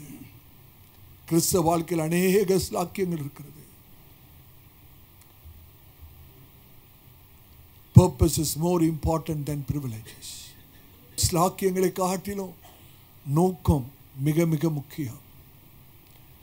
நம் நோக்கத்தை விளங்கிக் கொள்வோமானால் கிறிஸ்து இயேசுக்குள்ளா இருக்கிற ஸ்லாக்கியங்கள் நமக்கு கண்டிப்பாய் உண்டாயிருக்கும். அவரை அறியணும். 2 காரியங்களை கேட்டோம். கர்த்தருடைய வார்த்தையின் மூலமாக, உறவின் மூலமாக. நீங்க நிறைய பேருக்கு வசனம் தெரியும், ஆனால் உறவு இல்லை. உறவு இல்லாமல் வசனத்தை படிப்போமானால் சத்தியம் விளங்காது, ரகசியம் விளங்காது. வெறும் வசனத்தை மாத்திரம் மனப்பாடமா சொல்லக்கூடிய அநேகர் உண்டு, ஆனால் உறவு இருக்காது. அந்த உறவின் மூலமாக வருகிற வெளிச்சம், சத்தியம், அந்த அறிவு, அதுதான் நம்முடைய வாழ்க்கையை மாற்றும். நம்முடைய வாழ்க்கையை மாற்றும். பள்ளத்தாக்கின் தேவன் யார்? நம்மை அறிய பண்ணுகிறவர், அருகில் இருப்பவர், அரிய பெரிய காரியங்களை செய்கிறவர். ஆவியானவர் ஒரு காரியத்தை எனக்கு சொன்னார், அதை நான் உங்களுக்கு சொல்ல வேண்டும். அருகில் இருப்பவர். யோசேப்போடு கூட கர்த்தர் இருந்தார். அவர் காரிய சித்தி உள்ளவனாக இருந்தான்னு வாசிக்கிறோம். தாவீதிடத்தில் சொன்னார், நீ போகிற இடமெல்லாம் நான் உன்னோடு கூட இருப்பேன், உன்னோடு இருப்பேன். எனக்கு அருமையான சபையாரே, சகுனே சகுரியே, புதிய ஏற்பாட்டு அனுபவம் கர்த்தர் நம்மோடு இருப்பவர் அல்ல, கர்த்தர் நமக்குள்ளாக இருப்பவர். இதை யோசித்து பாருங்க. யோசேப்போடு கூட இருந்தார். யோசேப்பு காரிய சித்தவனா இருந்தான்னு வாசி. யோசேப்போடு தான் இருந்தார், காரிய சித்து. அப்ப கர்த்தர் நமக்குள்ள இருந்தா நம்ம இன்னும் எவ்வளவு காரிய சித்தி உள்ளா இருப்போம் யோசித்து பாருங்க. இன்னும் எவ்வளவு ஞானவான்களா இருப்போம் யோசித்து பாருங்க. இன்னும் கர்த்தர் நம்மை கொண்டு எவ்வளவு பெரிய காரியங்களை செய்ய முடியும் என்பதை யோசித்து பாருங்கள். யோசேப்போடு கூட இருந்தார், காரிய சித்தவனா இருந்தார். எகிப்து தேசத்தையே போஷிக்கக்கூடிய ஒரு. ஆனா கர்த்தர் நமக்குள்ள இருக்கிறார். சகோதரனே, கர்த்தர் உங்களுக்குள்ளாக இருக்கிறார். எவ்வளவு மகிமையான ஒரு புதிய ஏற்பாட்டின் அனுபவம் இது. தாவீதோடு கூட கர்த்தர் இருந்தார். தாவீது கோலியாத்தை வீழ்த்தினார். ஆனா கர்த்தர் நமக்குள்ள இருந்தா எவ்வளவு பெரிய ஒரு ஜெயம். யோசித்து பாருங்க, எவ்வளவு பெரிய ஜெயம். மகிமையின் நம்பிக்கையாக கர்த்தர் நமக்குள்ளாக இருக்கிறார். இதைதான் பவுல் சொல்றார்.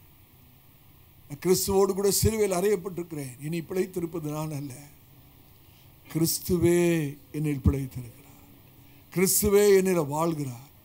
எல்லா கண்களும் மூடி இருக்கட்டும். ஒரு நிமிஷம் நம்ம சொல்லுவோம், ஆண்டவரே நீர் எனக்குள்ளாக வாழ்ந்து கொண்டிருக்கிறீங்க, எனக்குள்ளாக இருக்கிறீங்க.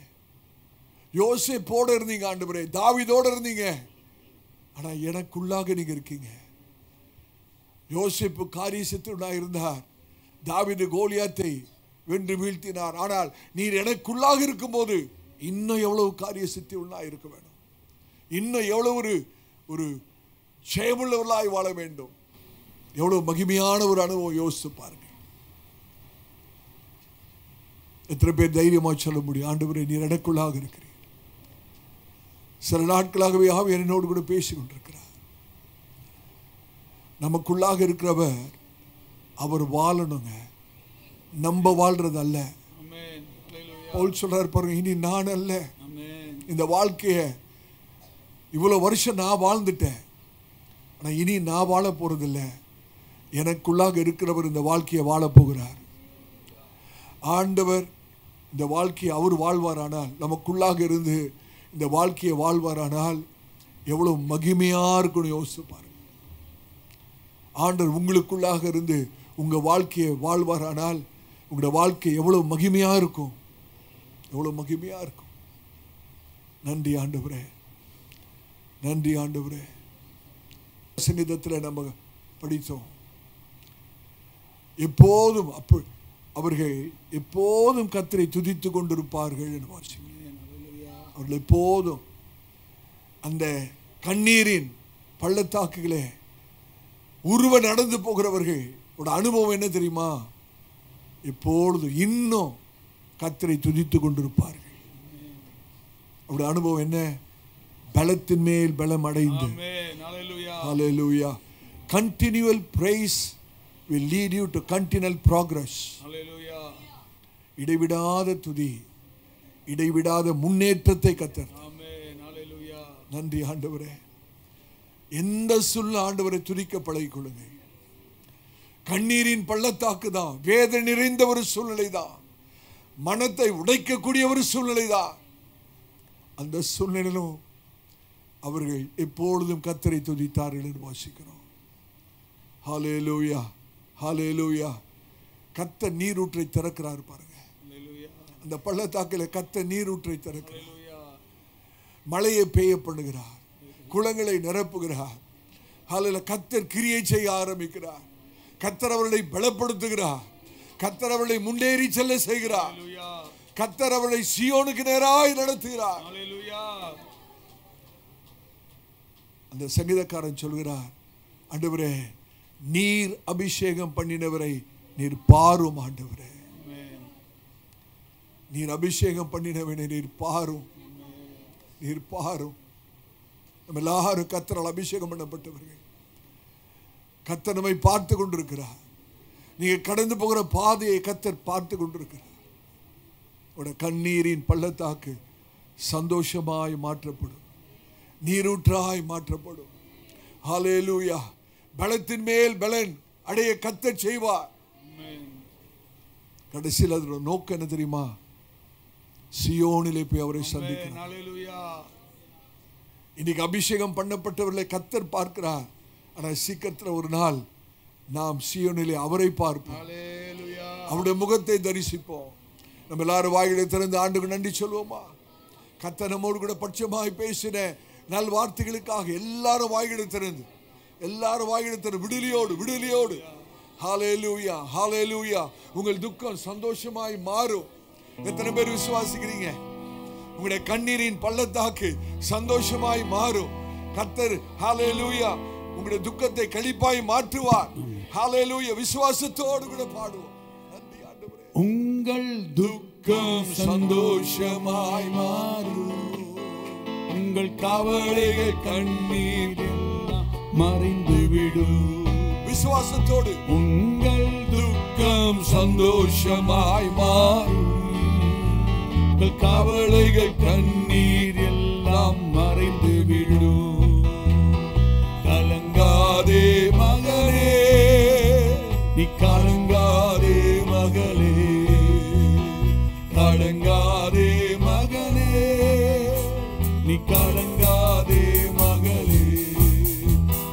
இயேசு கைவிட மாட்டார், என் இயேசு கைவிட மாட்டார். நடந்ததை நினைத்து கலங்காதே, நடந்ததை மறந்து விடு. நடந்ததை நினைத்து கலங்காதே, நடந்ததை மறந்து விடு. கர்த்தர் பெரிய காரியங்கள், கர்த்தர் பெரியன செய்திடுவார், இன்றே நீ காண்பார். கர்த்தர் பெரிய காரியம் செய்வார், இன்றே நீ காண்பார், அதை இன்றே நீ காண்பார். கலங்கிடவே வேண்டாம், கலங்கிடவே வேண்டாம், கலங்கிடவே வேண்டாம், கலங்கிடவே வேண்டாம். இயேசு கைவிட மாட்டார், இயேசு கைவிட மாட்டார். நொறுங்குண்ட இதயம் தேற்றுகிறார், உடைந்த உள்ளம் தாங்குகிறார். நொறுங்குண்ட இதயம் தேற்றுகிறார், உடைந்த உள்ளம் தாங்குகிறார். காயங்கள் அனைத்தையும் கட்டுகிறார், கண்ணீர் துடைக்கிறார். காயங்கள் அனைத்தையும் கட்டுகிறார், கண்ணீர் துடைக்கிறார், கண்ணீர் துடைக்கிறார். கலங்கிடவே வேண்டாம், கலங்கிடவே வேண்டாம், கலங்கிடவே வேண்டாம், கலங்கிடவே வேண்டாம். என் இயேசு கைவிட மாட்டார், நம் இயேசு கைவிட மாட்டார், நம் இயேசு கைவிட மாட்டார், நம் இயேசு கைவிட மாட்டார். ஆமென். நம் இயேசு கைவிட மாட்டார். திராணிக்கு மேலாக சோதிக்கப்பட ஒரு நாளும் விடமாட்டார்.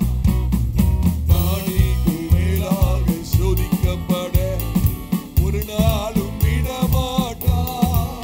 தாங்கிடும் பலன் தருவார், தப்பிச் செல்ல வழி செய்வார். தாங்கிடும் பலன் தருவார், தப்பிச் செல்ல வழி செய்வார், தப்பிச் செல்ல வழி செய்வார். கலங்கிடவே வேண்டாம், கலங்கிடவே வேண்டாம், கலங்கிடவே வேண்டாம், கலங்கிடவே வேண்டாம். இயேசு கைவிட மாட்டார், இயேசு கைவிட. உங்கள் துக்கம் சந்தோஷமாய் மாறும், உங்கள் கவலைகள் கண்ணீர் எல்லாம் மறைந்துவிடும். உங்கள் துக்கம் சந்தோஷமாய் மாறும், உங்கள் கவலைகள் கண்ணீர் எல்லாம் மறைந்துவிடும். கலங்காதே மகனே, நீ கலங்காதே மகளே. ஹல்லேலூயா. கலங்காதே மகனே, நீ கலங்காதே மகளே.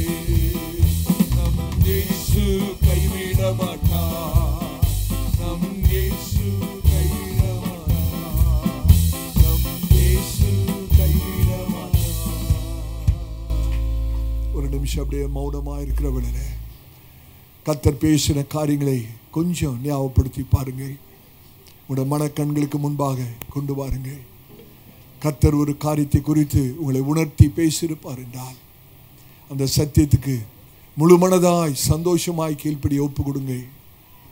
கர்த்தர் பெரிய காரியத்தை செய்வார். நன்றி ஆண்டவரே.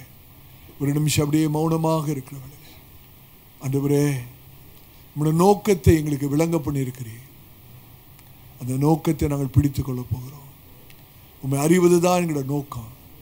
எங்களோட வாழ்க்கையின் நோக்கமே உண்மை அறிந்து கொள்வதுதான். ஹல்லேலூயா. வேற ஒன்றும் இல்லை ஆண்டவரே. அந்த நோக்கத்தை நீங்கள் முதன்மையாக வைத்து பாருங்க. நீங்கள் அடையக்கூடிய ஸ்லாக்கியங்களை ஒரு நாள் உங்களால் எண்ண முடியாது. ஹல்லேலூயா. ஏராளமான ஸ்லாக்கியங்கள் கர்த்தரை அறிகிற அறிவினாலே கர்த்தர் நமக்காக அநேக ஸ்லாக்கியங்களை வைத்திருக்கிறார். இங்கே துக்கத்தோடு சொல்றேன், அநேகர் ஆசீர்வாதத்துக்கு பின்பாக போகிறபடினாலே நோக்கத்தை இழந்து மறந்து கிறிஸ்தவ வாழ்க்கையில் ஓடுகிறபடினாலே கர்த்தர் நமக்கு வைத்திருக்கிற அநேக ஸ்லாக்கியங்களை அநேகர் அனுபவிக்காமலே முடித்து விடுகிறார்கள். அது அல்ல. உன் நோக்கம் உண்மை அறியணும் ஆண்டவரே, நான் உண்மை இன்னும் அறிந்து கொள்ளணும், இன்னும் நான் உண்மை அறிந்து கொள்ளணும். அது அறிவதற்கு கர்த்தாவே எதை நான் விட வேணுமோ அதை நான் விட ஆயத்தமாக இருக்கிறேன். Thank you Lord. உண்மை அறிகிற அறிவின் மேன்மைக்காக லாபமாய் தோன்றுகிற எல்லாவற்றையும் நான் நஷ்டம் என்று எண்ணுகிறேன், குப்பை என்று எண்ணுகிறேன். நாம் தீர்மானம் பண்ணுவோம், கர்த்தர் பெரிய காரியங்களை செய்வார். நாம் ஜெபிப்போம். எங்கள் அதிகமாக நேசிக்கிற அன்பின் பிதாவே, ஆசீர்வதிக்கப்பட்ட இந்த வேலைக்காக நன்றி செலுத்துகிறோம். இம்மட்டுமாக நம்முடைய வார்த்தையை கொண்டு கர்த்தர் எங்களோடு கூட பேசின நம்முடைய நல் வார்த்தைகளுக்காய் ஸ்தோத்திரம். ஆண்டவரே, எங்களுடைய கிறிஸ்தவ வாழ்க்கையில் எவ்வளோ ஸ்லாக்கியங்களை கர்த்தர் வைத்திருக்கிறீர். ஆனால் நாங்கள் நோக்கத்தை அறிந்து ஸ்லாக்கியங்களை அனுபவிக்க வேண்டும் என்பதே உம்முடைய சித்தமாயிருக்கிறது என்பதை கர்த்தர் தெளிவாக விளங்கம் பண்ணினதுக்காய் ஸ்தோத்திரம். ஆண்டவரே, எங்களுடைய சபை ஆண்டவரை உண்மை அறிந்து கொள்ளணும்ப்பா. இதை தவிர வேறு வாஞ்சை இல்லை ஆண்டவரே. கர்த்தாவுடைய வார்த்தையின் மூலமாக, உறவின் மூலமாக இன்னும் அதிகமாய் நாங்கள் உண்மை அறிந்து கொள்ள கர்த்தர் எங்கள் ஒவ்வொருவருக்கும் கிருபை செய்வீராக. கூடி வந்த சபையாரை கர்த்தர் ஆசீர்வதியும். ஆவியானவர் தொடர்ந்து எங்களோடு பேசும். இந்த நாள் நம்முடைய வார்த்தையை பகிர்ந்து கொண்டு நம்முடைய தாசனுக்காய் குடும்பத்துக்காய் ஜெபிக்கிறோம்.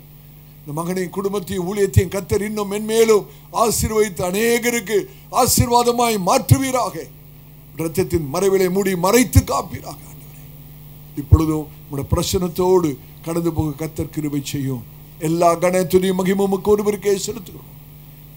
ஆண்டவராய் இயேசு கிறிஸ்துவின் நாமத்தில் ஜெபம் கேளும் எங்கள் நல்ல பிதாவே, ஆமென்.